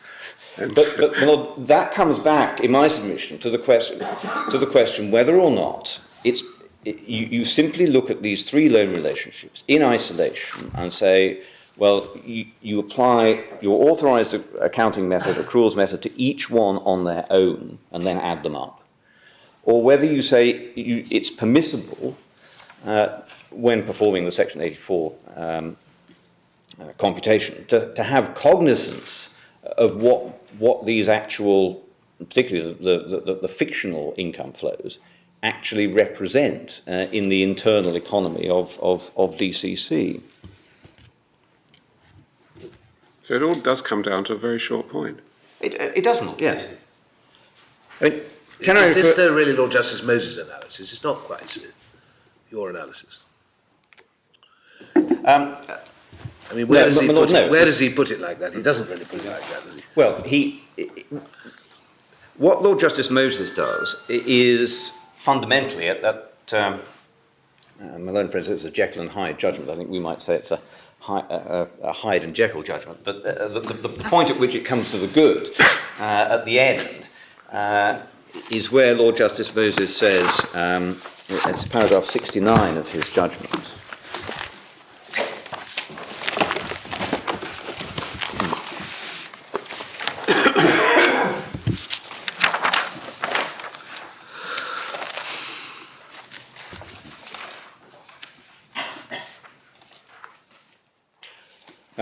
And this really is, as it were, the turning point, because I accept what my own friend says, that by and large he's rejecting the revenue's submissions fairly consistently up to this point in the judgment. But he says the source of the deemed managed interest expense is different from the deemed manufactured interest income received by X Bank. It's not the loan relationship represented by the gilts, but a distinct loan relationship created by Section 97(2)(a). But the deemed interest expense does not lose its quality as representative of interest or a representative payment. It cannot lose its essential characteristic of matching the interest receipt it represents. It cannot lose its essential function, which is to cancel out but not to exceed the amount which it represents. So at that point, he is recognising that although this is interest under a deemed loan relationship, it's not freestanding in the sense that my own friend is putting that as he's saying you have to continue to have regard to what this interest debit really is. And it's only by doing that you can put together the three elements, the coupon, the Section 97 interest deduction and the 730A interest accrual, and come to a view which fairly represents the totality of those three transactions. Is he construing Section 97 here then and saying, well, the essential function of the sanction is to provide a basis for cancelling out what would otherwise be a credit? Is that what he's saying? I think, my Lord, I think he is probably construing Section 97, and he picks that point up at the end of 71 as well, when he talks about the statutory function of cancelling out the credit payable to DCC. But there's more to it than that, in the sense that I would say that I come back really to the fact that we're looking at Section 84 and asking, in relation to debits and credits that you feed into Section 84, particularly where they're deemed to arise by statute, is it permissible in deciding what fairly represents those debits and credits when taken together to have regard to the underlying economic reality of what those payments represent, or not? If you're right, what is the point of all the other... If you're right on 84.1, which is you simply go back to statutory accounts and normal accounting practice for statutory accounts, what's the point of all the other sections? Well, you need Section 730A because, as my loan friend says, a repo isn't a loan relationship. So you'd never be able to capture that 1.8 million of profit through a loan relationship if you didn't create one and then deem some interest to attach to it. so as to get into the Section 84 loan relationship computation in the first place. So Section 780A is essential once you realise that the definition of loan relationship is essentially a debtor-creditor relationship. So anything that isn't a debtor-creditor relationship that you want to bring in, you have to deem to be a loan relationship. So you certainly need 730A. Section 97 is there in the broader scheme of things to deal with manufactured payments, and was clearly intended to ensure that when taxpayers made manufactured payments, transmitting coupon, interest, dividend, whatever it may be, just coupons and interest, I think.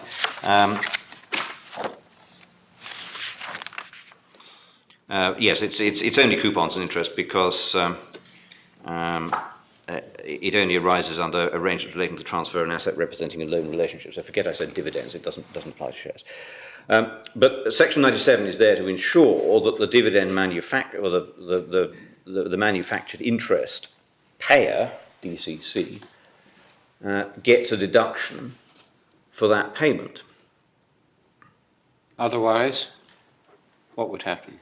Well, in our case, you could say that the precaution is unnecessary, but in the sense that you could readily argue that if no coupon is actually to be taken into account at all under normal accounting principles, looking at the gilts transaction, then you don't actually need the debit.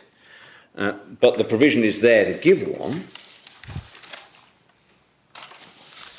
But for our case, you'd only need Section 730 as it stands at the moment, would you? As long as it's got subsection 9 in. Yes, that's all you need. Yes, 730A and then subsection 9, which brings in the adjustment. Yes. So I mean, it is complete. For our case, your solution can be met from Section 730 full stop. Well, yes. If there was no dividend manufacturing, coupon manufacturing regime at all, we provided you adjusted the amount of the repo. In this case, there wouldn't be any problem because my learned friend explained that essentially the dividend manufacturing regime is about withholding tax and about making sure that when interest or dividends are transmitted from the original payer through an intermediary to the ultimate recipient, that tax is withheld all along the line, and the ultimate recipient will get a payment which is subject to deduction of tax in the hands of the intermediate payer.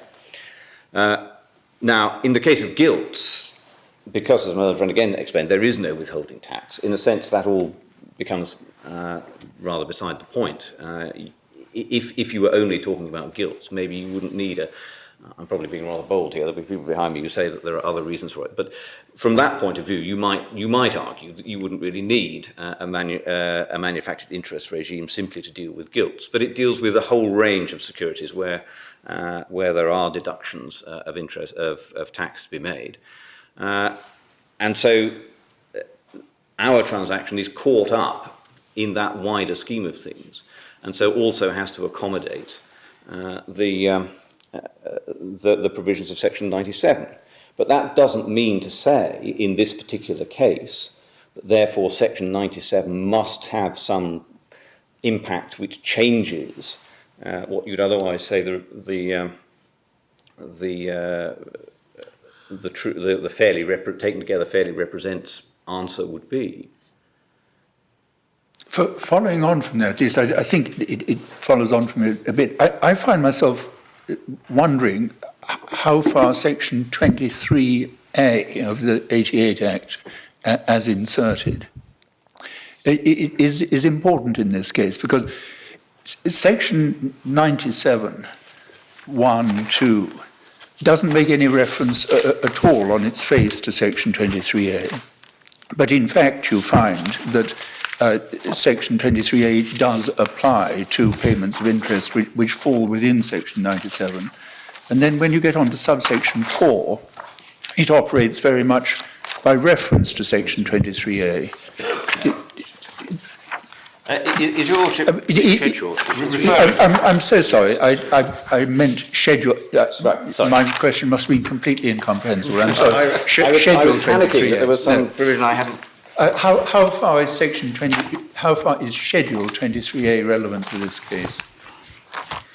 Well, my lord, Schedule 23A, I'm not sure if my learned friend showed you this. Well, I think he did, but fairly rapidly. He took us to paragraph 3, I think. He showed you paragraph 3. And he may have shown us 3A as well. I'm not sure if he showed you 312. No. I think we saw 13. Yes. 313. So, paragraph 3 of the schedule deals with manufactured interests on UK securities in general, and then paragraph 312 says, without prejudice to the generality of section 80 subsection 5 of the Finance Act 1996, this paragraph does not have effect for determining how any manufactured interest falls to be treated for any purpose in relation to a company in relation to which that interest falls to be treated in accordance with section 97 of that Act. So at that point, Schedule 23 is disapplied, and you're left simply with section 97 as the operative provision.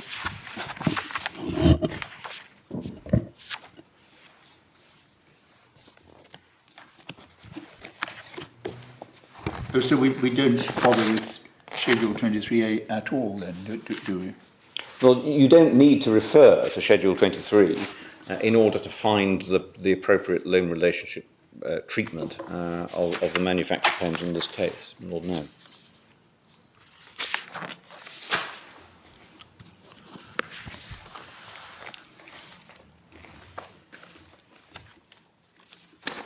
So, I'm sorry, Lord, coming back to your Lordship's question about section 97.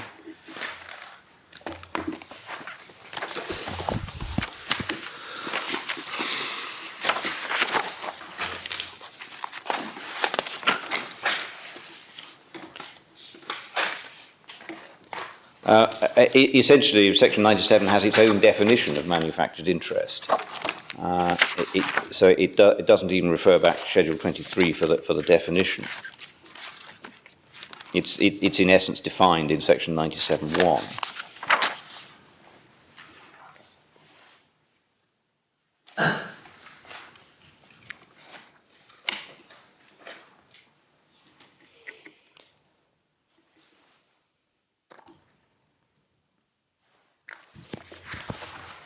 So to section 97(4) and Schedule 23A, paragraph 3, subparagraph 12, get you into an infinite regress of going from one to the other.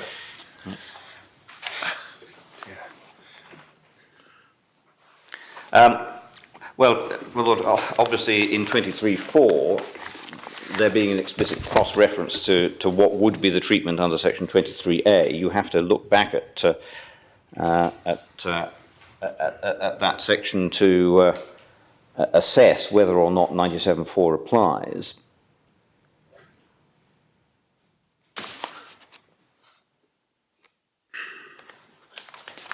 So you look back to section 23A to see what conditions are apply, whether or not the condition is met, and then if it is met, you disapply section 23A because you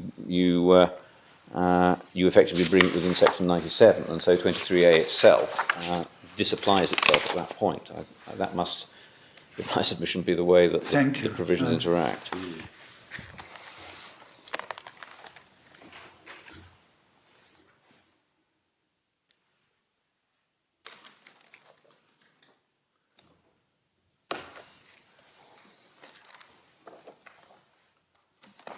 So I'm not quite sure I've fully understood this, but if you look at 23A, paragraph 3, we were taken through subparagraphs 1 and 2. Yes. And that's a necessary part of the exercise, is it, to see whether what those paragraphs are talking about applies to the transaction we're considering. Lord, yes, subject, of course, to paragraph 3A, which in fact applies to gilts, and modifies paragraph 3 so far as it requires a deduction of tax. Yes. Yes. Yes, I see. But having got that far, Yeah. then you look at 12, but you're taken to 97, and the tax treatment is provided by 97, that being the function of 97.4. That's the function of 97.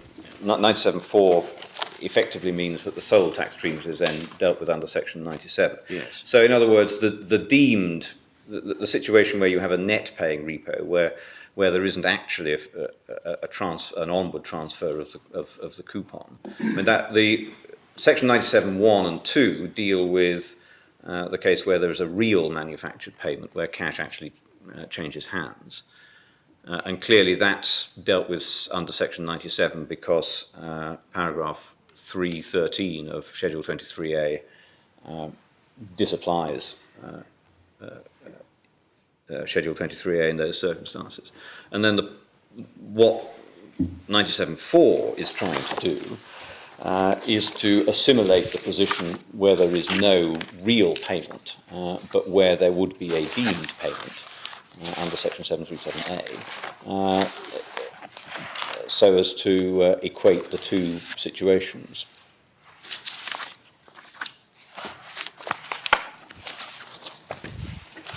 But then you're taken to 97.2A, which creates the debit. Which creates the debit. But there's yes. nothing in 97 itself which talks about the credit element which the debit would be cancelling out, or Well, Lord, no. vice versa. You would only, as it were, bring that into view if you put the Section 97 debit alongside the receipt of the coupon, and this is the crucial point of difference between my learned friend and I, and you were prepared to recognise that the Section 97 debit was in fact representative or arose because of a deemed manufactured payment which represented the coupon.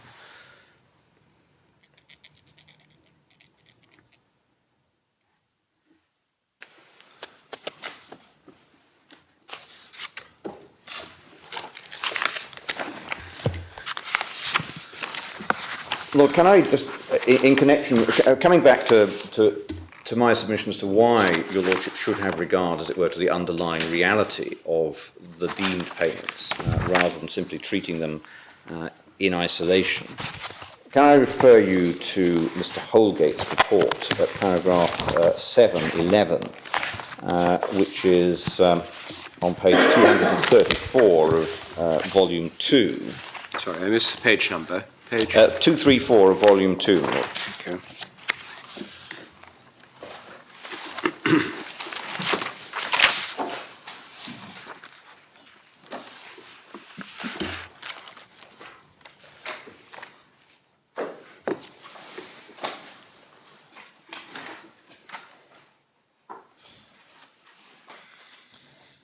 You'll see at the top of page 234, that paragraph, in order to prepare financial statements to show a true and fair view of the transactions undertaken by the entity, full knowledge of the transactions and arrangements undertaken by an entity must first be understood, both from a legal and an economic perspective. Accordingly, accounting standards and GAAP are based on real economic transactions, and therefore determining the most appropriate accounting treatment without the full facts or based on transactions which do not make economic sense is difficult, if not impossible. So that's a statement by Mr. Holgate of what general accounting practice requires. Normal principles of accounting actually, unsurprisingly, require you to look at real transactions and ascertain the real underlying facts. And that approach, understandably enough, leads Mr. Holgate into difficulties when he comes to look at the deemed loan relationships and the deemed flows of interest. So if your Lordships turn on a couple of pages to page 237, at paragraph 722,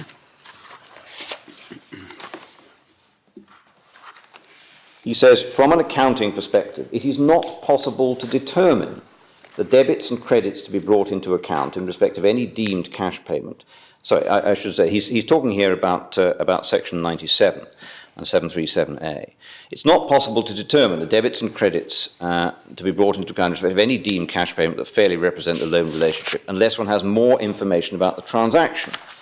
For example, the premium on redemption of a deeply discounted bond will be taken into account in determining the interest accruing on such a bond for the accounting period. However, without knowing the full terms of the transaction, it's not possible to determine whether the deemed interest does fairly represent the interest accruing under the loan relationship and the related transactions, if any, for the accounting period. So he's talking there about the Section 97 deemed loan relationship, and he's saying, on the basis of what I'm told in Section 97, I cannot form a view, because all you're told is that there is a loan relationship and there's some interest. You're not told the period of the loan or indeed the amount of the principal or anything about the circumstances in which the loan is incurred. So, in my submission, there are two ways out of it. Granted that one has to apply an authorised accruals accounting method to that loan relationship, there are two ways out of the problem. There is the route that Mr. Holgate takes in the next paragraph, which is to make some extra statutory assumptions about it in order to generate an answer. So he says in the next paragraph, if there is a legislative need to determine the debits to be brought into account on an accruals basis that fairly represents the loan relationship, and there certainly is a legislative need, he says, I would understand that the legislation may be making an assumption that the deemed interest was payable in respect of a period for which DCC was a part of that loan relationship. So you have to make that minimal level of assumption in order to generate any answer. But that's one way out of the problem. But the other way is to say to Mr. Holgate, well, you are entitled to have regard to the fact that this interest is in fact representative of something in a real underlying transaction. And if you do that, then Mr. Holgate clearly has no problem, because he said, well, I can see if this interest is really representative of the fact that, essentially in our case, that part of the coupon has been taken on account of the resale price of the gilts. That's essentially what's happened. He would be able to cope with that quite easily, because he would say, well, I'm not interested on an FRS 5 point of view in what happens to the coupon or its onward transmission.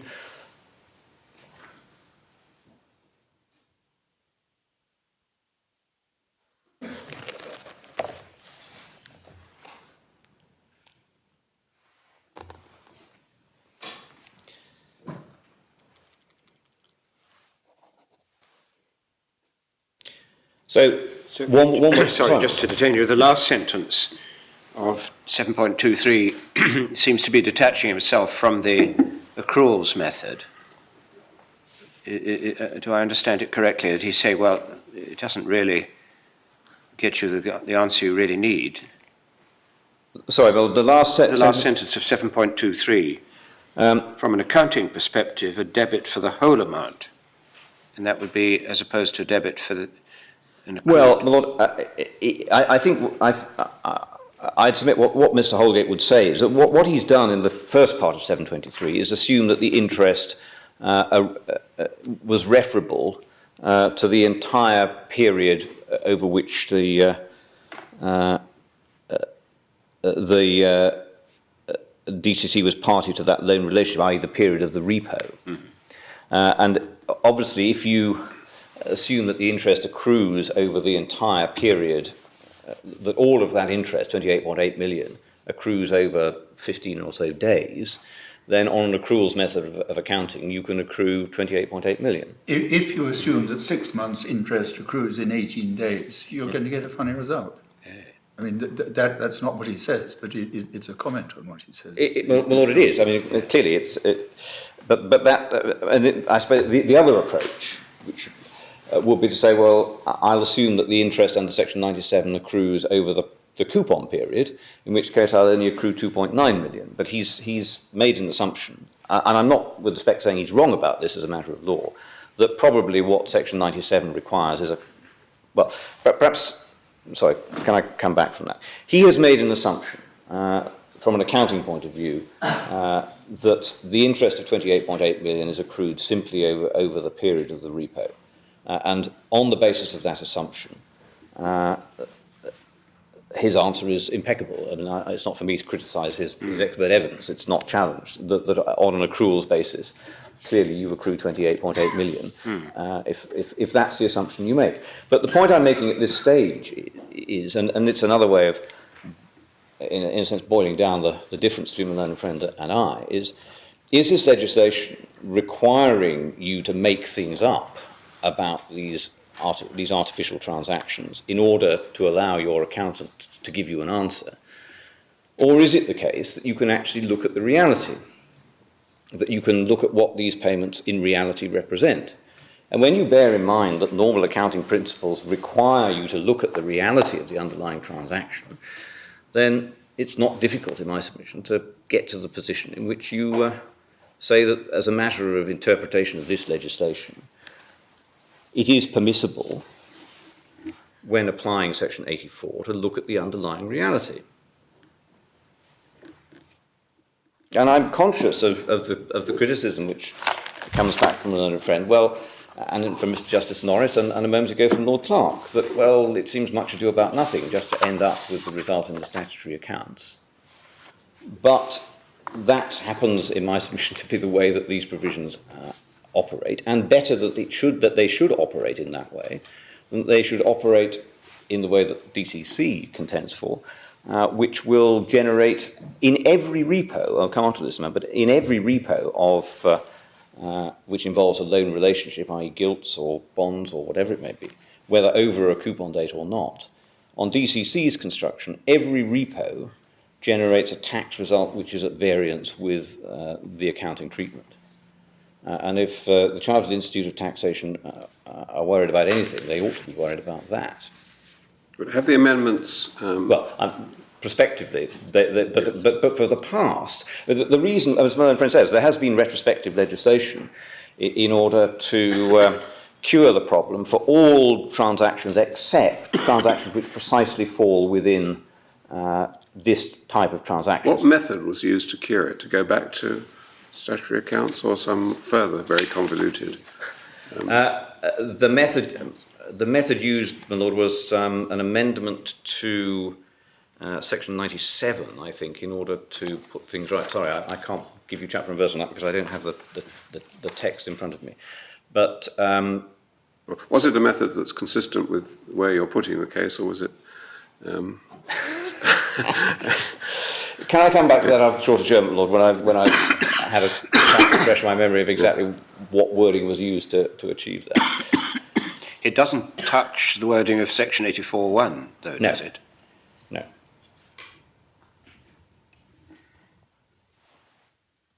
So how does your case fit into the wording of Section 84(1)?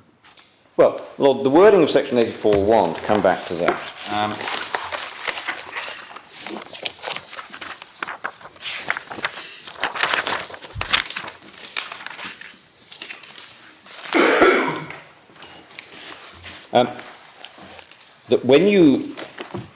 that when you're asking what sums, when taken together with an authorised accounting method, fairly represent the profits, gains and losses,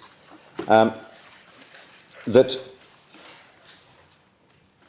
as my friend and I are agreed, you look at the three loan relationships here, and you've got to make a decision about what to allocate to each one. But we say that the process of taking them together and deciding what fairly represents the interest arising from those three loan relationships involves looking at the underlying economic reality of those loan relationships, rather than simply taking them all in isolation and assuming that they have no connection with each other. But in the first place, you take them separately. You do the maths separately first. Well, no, my Lord. The consequence of saying this is a composite phrase is it's a single process. I think, with respect, that Lord Justice Moses would say you do the maths first, and then you scratch your head and decide whether or not you can really reconcile the maths with what Section 84 requires, which is another way of doing it. But my submission would be that that there's almost a dialogue between looking at the individual circumstances and looking at the three So how together. do you do the maths on your analysis? Well, on our analysis, we accept, our primary case is that we accept, as Lord Justice Moses and other judges have said, that Section 97 does require, by force of statute, a deduction of 28.8 million. So if you've got that as a given in your computation, you've got 1.8 million coming in from your deemed loan relationship under section 730A, which on our view you can take cognizance of the fact represents the profit on the repo transaction. And you have, so that just leaves what you take into account in respect of the gilts, which again, on our approach, you recognise are out on repo and on a net paying repo. And you have to decide, well, granted that I'm told by the statute to deduct £28.8 million in respect of what is the onward transmission of that coupon, what figure should I put into this computation in order that the three figures taken together fairly represent the interest which arises on those three loan relationships? Using the same technique that we asked Mr. Gardner to undertake, and looking at 84.1,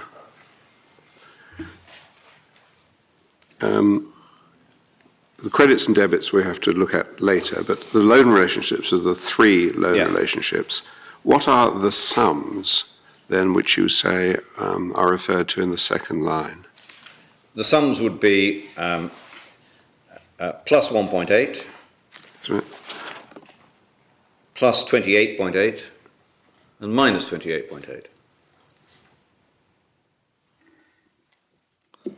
And the origin of the plus and minus 28.8? Well, the minus 28.8 comes from section 97.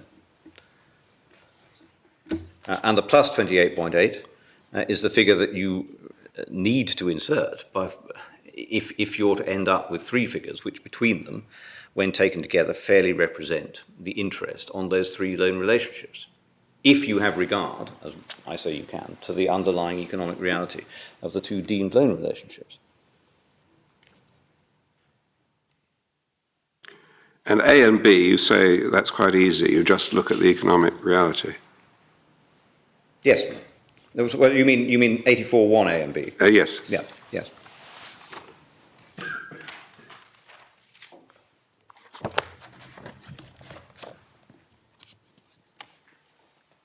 I mean, one other factor which one other passage from Mr. Holgate's report, which your lordships ought to have regard to, and it's something which the learned friend, I think, referred to in his submissions and indeed in his case, which is paragraph 6.8 on page 226 of volume 2.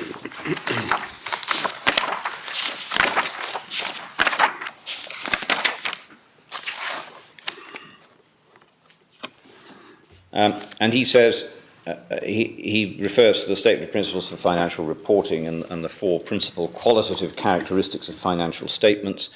And he says, about 5 lines down, from an accounting perspective, I would expect fairly represent, which of course is the words in section 84, to have similar characteristics. Indeed, IASB's framework for the preparation and presentation of financial statements, which contains a common set of qualitative characteristics with those in UK GAAP, notes in paragraph 46 that the application of these qualitative characteristics and of appropriate accounting standards normally results in financial statements that convey what is generally understood as a true and fair view of, or as presenting fairly such information.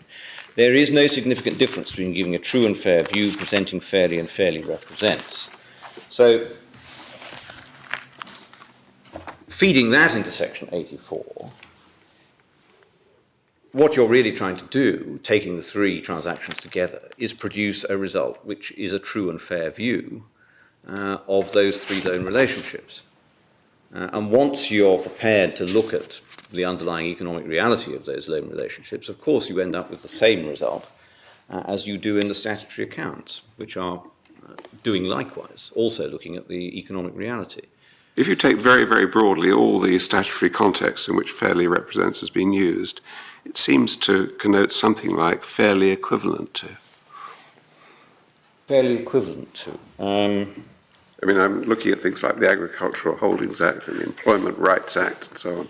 Well, it's not an accounting expression. Look, no, Lord, I accept. Of course, it's used in other contexts, but in this context, it is used next to an authorised accounting method. Fairly represents, and of course, Mr. Holgate's evidence is not evidence of what the statute means, but it is evidence in my submission that in an accounting context, which is what we're dealing with here, it's perfectly open to the court to say, well, fairly represents is effectively equivalent to true and fair view. Yes.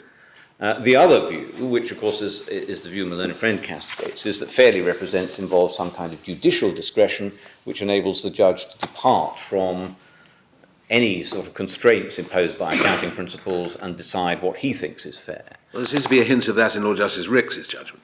My Lord, there is a hint of it. I accept that because he says I can't remember the exact phrases, but he talks about what's fair and reasonable.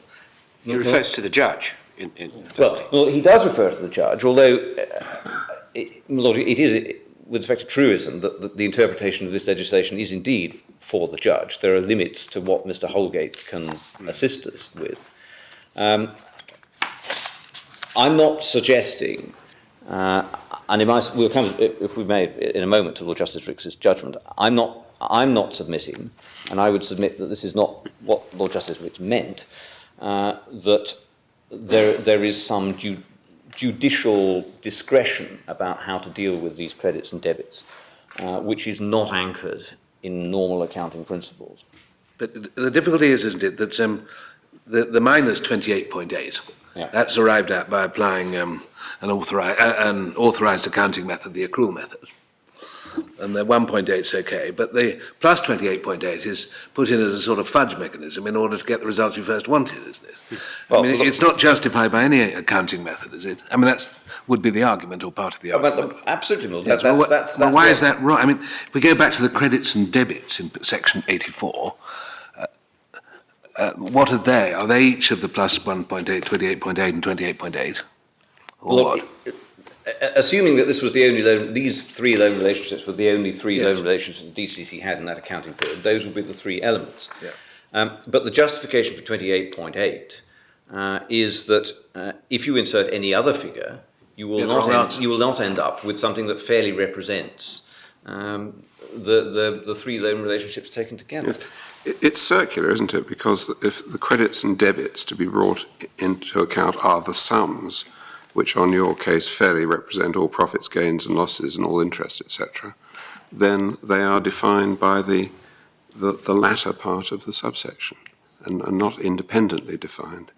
Well, look, that is so where the only three loan relationships all stem from a single unitary commercial transaction. Of course, if you have a company that has a whole series of other loan relationships, then they will be looked at in their own contexts.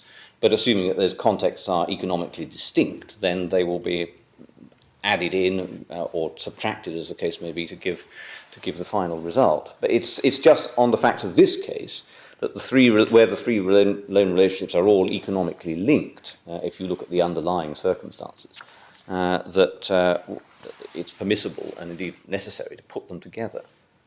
I suppose there are cases, must be many cases, where one is making up a computation in accordance with 84.1 where you don't have regard to statutory deeming provisions at all. No. I mean, you've got something that is plainly a credit, and it may be that you can find in the way the transaction is conducted, there's a debit to be sent off against it, and you're simply finding real figures in real transactions which, when put together, will fairly represent what you're required to represent.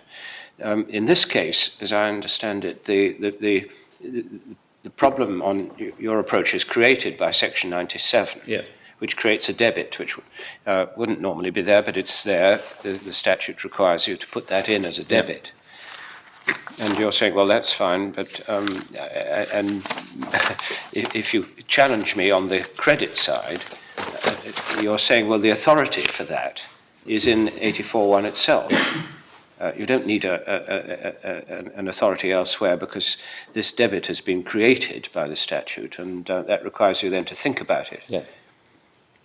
But in the end, my Lord, I mean, another way of putting the difference between my learned friend and I is whether or not one is concerned with what fairly represents the totality, or whether one is concerned with what fairly represents each individual element. And as I say, where the individual elements are all economically separate, then of course that's the case. But where they're all viewed realistically aspects of a single underlying transaction, then we say they have to be taken together. And essentially the requirement that the end result the taken together fairly represents the three can, as your Lordship says, essentially in some cases, in this case, dictate what at least one of the entries in the computation has to be. The trouble is that one of the sums hasn't been arrived at in accordance with an authorised accounting method. But the end result has, my Lord. I mean, in the sense that it corresponds to the true and fair view or the fair representation of the three together. But it is 97.2 that creates the problem for your approach to 84.1, isn't it? It is, my Lord, yes. So the short point isn't just the construction of 84.1, it's the relationship of 84.1 and 97.2. Yes,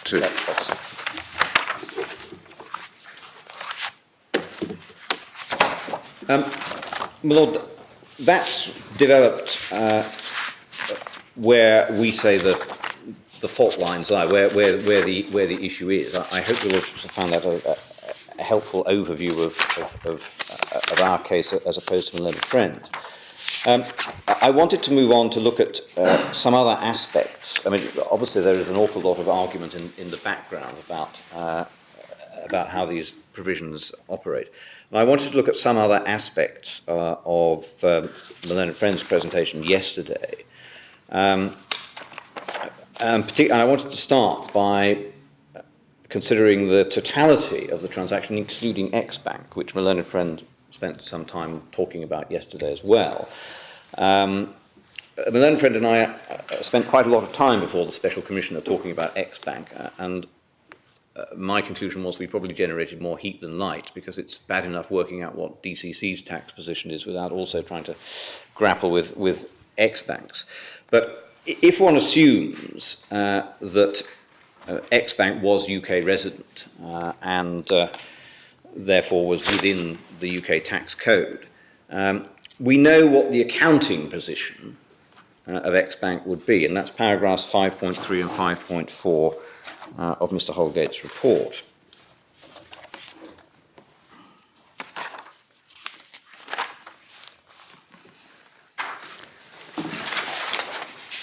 Uh, 5.4 really. 5.3 he's talking about DCC. DCC recognised a loan receivable due from Ulster Bank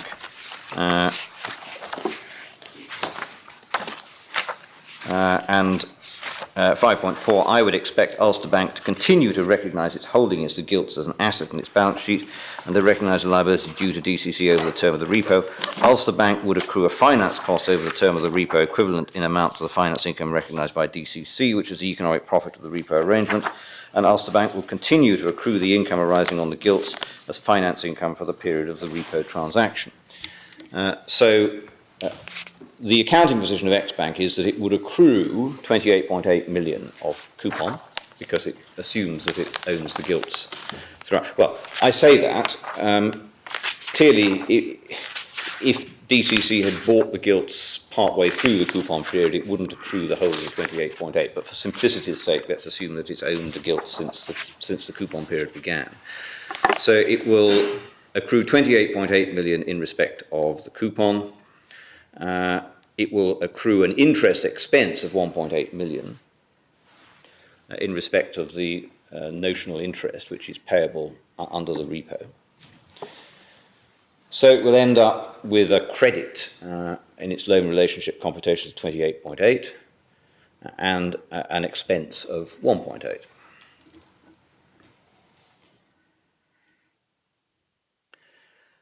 We're all agreed about the accounting position of DCC, which is that it just accrues 1.8 million in respect of its the notional interest under the repo, and the coupon and the onward transmission are simply ignored because FRS 5 requires you to assume that X-Bank continues to own the gilts. So that's the accounting position, which is exactly where you'd expect it to be. The coupon is taxed once, not in the hands of DCC, but in the hands of the ultimate recipient, X-Bank. But X-Bank can claim a deduction in respect of its interest costs, and DCC will have to take a credit for those interest costs. Our analysis of the tax position of the whole transaction put together is, first of all, from X-Bank's point of view, that it still accrues a coupon of 28.8 million. That is the correct accounting treatment. Applying normal principles of accountancy and having regard to the reality of the situation, namely that the gilts were out on repo for 15 days, 28.8 million is still the right figure to accrue. It will also have its interest deduction of 1.8 million, which it gets under Section 730A, because 730A works both ways. It generates an interest credit to the interim holder, but generates an interest expense for the original owner of the gilts.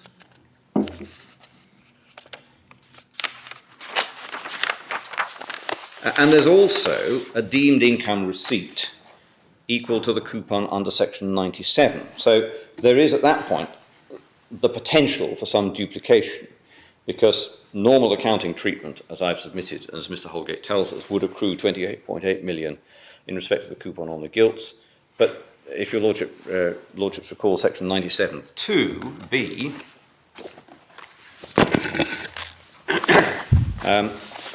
also says, sorry, so 971, yes, 972. 2B, isn't it? Yes. Yes. In relation, where the company in question is the company to which the manufacturing interest is payable, it said that the loan relationship under which the receipt is paid is the one under which the real interest is payable. So there's a question about whether or not the deemed interest under Section 97(1) is to be double counted with the sum you've accrued in respect of the gilts under normal accounting practice, to which the answer is clearly not. On any view, taking together and fairly representing, you wouldn't accrue both of those figures. As Merlin Fred says, I mean, 97 is essentially replicating the accountancy treatment. Well, no, I'm sure he does say this with respect. We would say 97 is essentially replicating the accounting treatment that would otherwise be afforded to the gilts in the hands of X-Bank. So you wouldn't obviously accrue two payments of 28.8 million. Sorry, I've got a bit lost. Are we on accountancy treatment or tax treatment now? Well, I'm talking now about tax treatment. You are. So the first question to X-Bank is, well, you've owned a loan relationship during this period. How are you going to account for the coupon? And FRS 5 says, well, because it was only out on repo, you account for the whole of the coupon, 28.8 million, if you've owned it through the whole of the period. But in addition, you've got Section 97(1) saying that the deemed interest under Section 97(1) is interest to which X-Bank is a party, but it's deemed to arise under the same loan relationship as if the real interest was payable. So clearly you wouldn't. The two accruals are essentially one and the same thing. You wouldn't double count.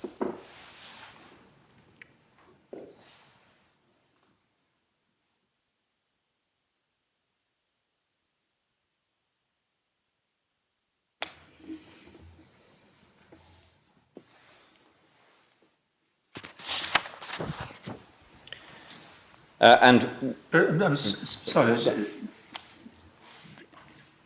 Sorry, you're only into 97 because the coupon has been regarded as received by someone other than the bank. Isn't that right? Well, my lord, yes, because the manufactured interest rules, or in this case, Section 97.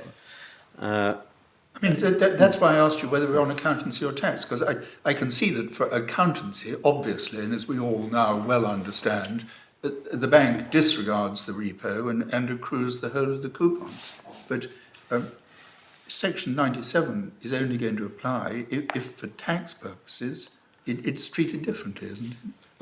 Well, Section 97(1) applies where interest is payable to any company under arrangements relating to the transfer of an asset, and that amount is or when paid will fall to be treated as representative of interest under that relationship.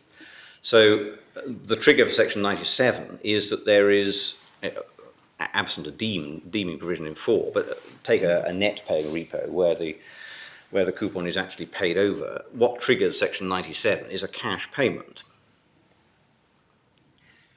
If you have a cash payment which is representative of the coupon moving from DCC to X Bank, you're within Section 97. I'm sorry, I must be very stupid, but I don't see how you can treat the bank as both getting the coupon and getting a cash payment because it hasn't got the coupon, which is the circumstances in which 97 applies. Well, look, because you have to, in relation to the gilts, you have to apply an authorised accruals basis of accounting and respect normal accountancy principles. And so Mr. Holgate would tell you that DCC will be regarded as owning the gilts throughout the period, notwithstanding the fact that in part they had, it's not ignoring the fact that they've been out on repo.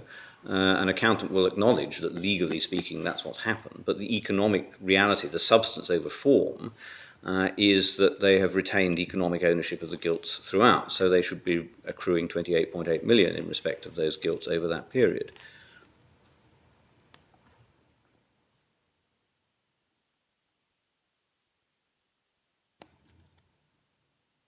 I'm afraid I'm puzzled by the way subsection, well, in both of these subsections works in our case. Could you just parse it through, please, in relation to both the DCC and the bank, just so we can see exactly how you say it should if your work. lordship has my learned friend's crib, which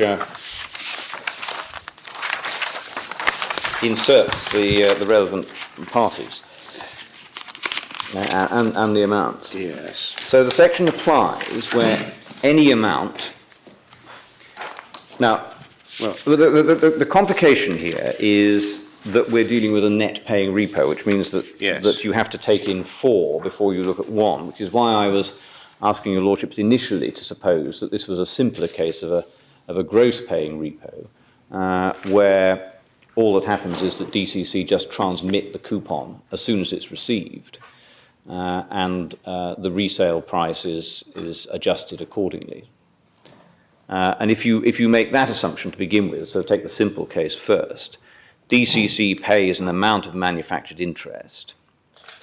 Well, that amount is payable by or on behalf of any company. So that's where DCC goes in there. So DCC, yes, it's payable by. Payable by is DCC. Payable by DCC and payable to X Bank. It's the bank. Yeah. So they both come in under under 1A. And then we've got and it has to be payable under any contract or arrangements relating to the transfer of an asset representing a loan relationship. Yes. Well, that's the repo of the gilts. Yes, and I see how this works. So subsection 2, you've still got both DCC and X Bank in contemplation. Yes. And But, well, I mean, B will be satisfied for both or neither. The question is the amount that's paid representative of interest under the gilts? Yes. And the answer to that question in our case is clearly yes. And then 2, A applies to both DCC and X Bank. So in relation to either company, the manufactured interest shall be treated for the purposes of this chapter as if it were interest under a loan relationship to which the company, either DCC or X Bank, is a party. Just pausing there, you still have the phrase by, payable by or to. Yes. So that in the case of the bank, it would be a payable to element. In case of DCC, it would be payable by, a debit. Payable by. So it's credit to bank, debit to DCC. DCC, yes. And at that subsection 2 then has nothing more to say about DCC. It simply says that the interest is payable under a loan relationship to which DCC is a party, full stop. But then B goes on to look at the position of X Bank alone, where that company is the company to which the manufacturer's interest is payable, as if that relationship were the one under which the real interest is payable. In other words, as if so what it's saying is that the deemed amount of loan of interest is actually payable under the gilts as opposed to being paid in consequence of the terms of the repo. Oh. So it is seeking to replicate the accountancy treatment under which X-Bank continues to remain regarded economically as the beneficial owner of the gilts throughout.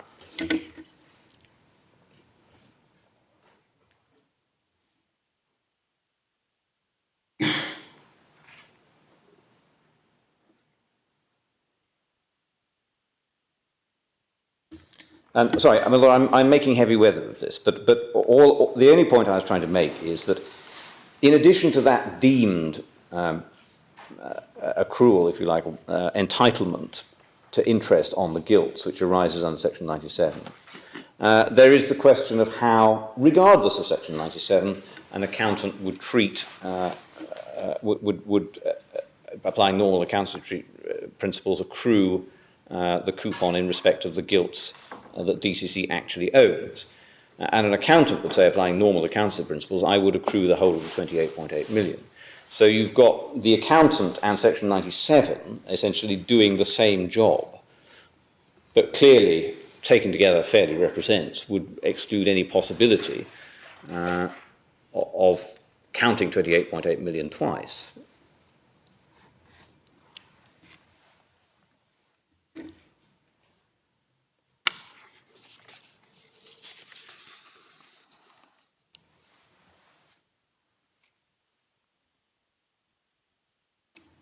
Yes. So our analysis of X-Bank's tax position is that it receives 28.8 million, and it accrues a credit of 28.8 million, I should say, and it accrues an interest expense of 1.8 million.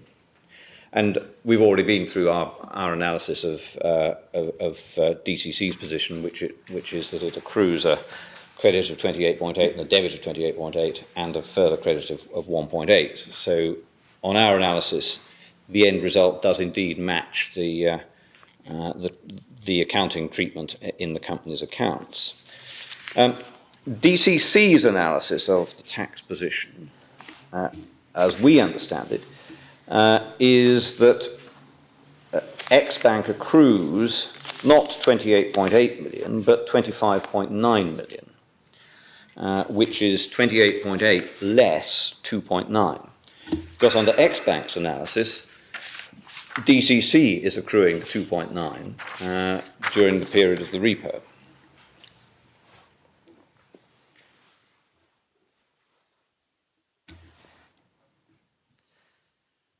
But DCC also recognised that Section 97 will produce a deemed accrual of 28.8. And again, DCC would net off, in their case, 25.9, and say that the end result can only be 28.8. So they get to the same end result, although they differ from us about the appropriate accounting treatment. The appropriate loan relationship treatment of the gilts coupon absent Section 97.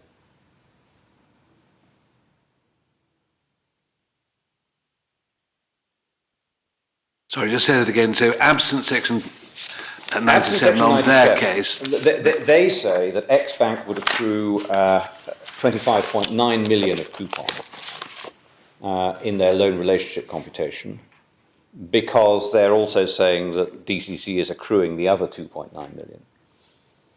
Whereas we would say, and I'll come on to the accrual of 2.9 million, we share Lord Justice Ricks's extreme reservations about that accrual, because it doesn't actually relate to anything, any realistic accounting treatment of the transactions. We know what the realistic accounting treatment of the transactions is, which is nothing is accrued. And that 2.9 million is accrued only because Mr. Holgate is asked to make some assumptions about the way the statute works, which generates 2.9 million.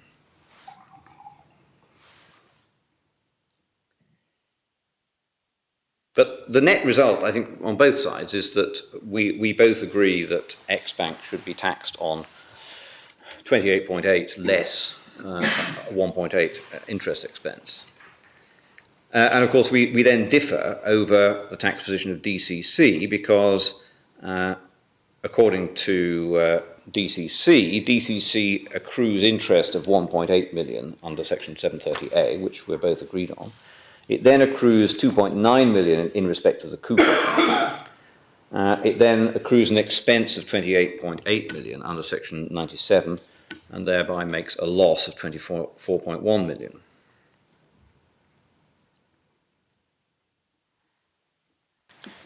And there are a number of points I'd like to make about DCC's analysis of the tax outcome, which the first and most obvious one, and I'll say it shortly and move on because it is so obvious, is that it's an extraordinary result. This is, or the repos in this case, are perfectly straightforward commercial transactions.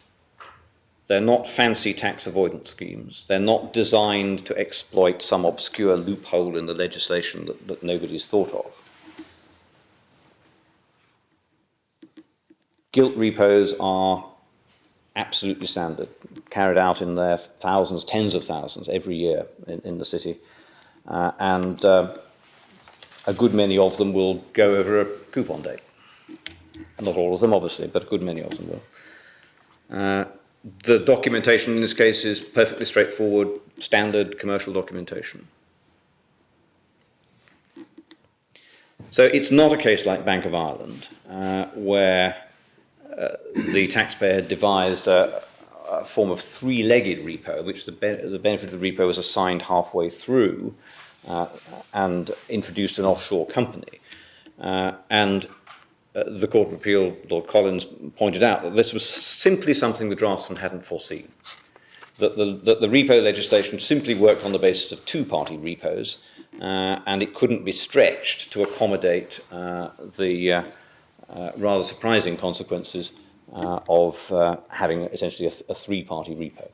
It was something not contemplated by the legislation, and I think my submissions were described as an impermissible gloss on the legislation. But that's not this case. If this legislation doesn't deal with this sort of transaction, it is, in this respect, a complete failure, and all three judges of the Court of Appeal recognise that. Second point, we say there is nothing in the point that my learned friend made yesterday on a number of occasions that the debit under Section 97 of 28.8 million is matched by a corresponding credit in the hands of X Bank. I mean, that is true, but beside the point.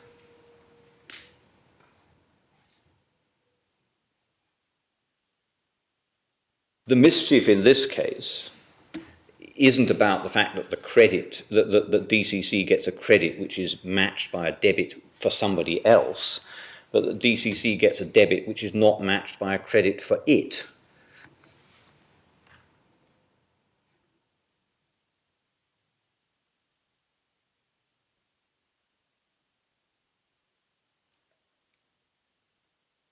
The third point is, picking up another point that my learned friend made yesterday, that this is not a case where the revenue's real complaint is that X Bank is offshore. So it's not a case where we would be perfectly relaxed about DCC's construction if only X Bank were onshore.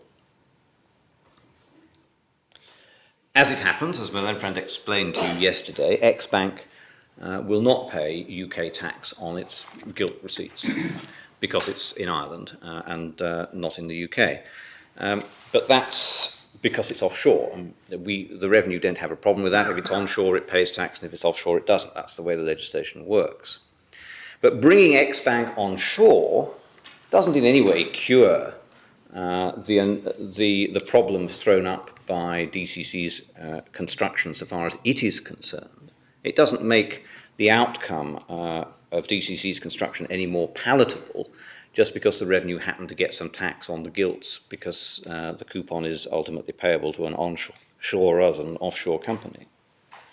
Is that a convenient point to break? I mean, you may have some more to say on the third point after. I think a I short finished the third adjournment. point. I have a fourth and a fifth point, but they will do after the break. We'll stop there and look forward to seeing you at 2 o'clock.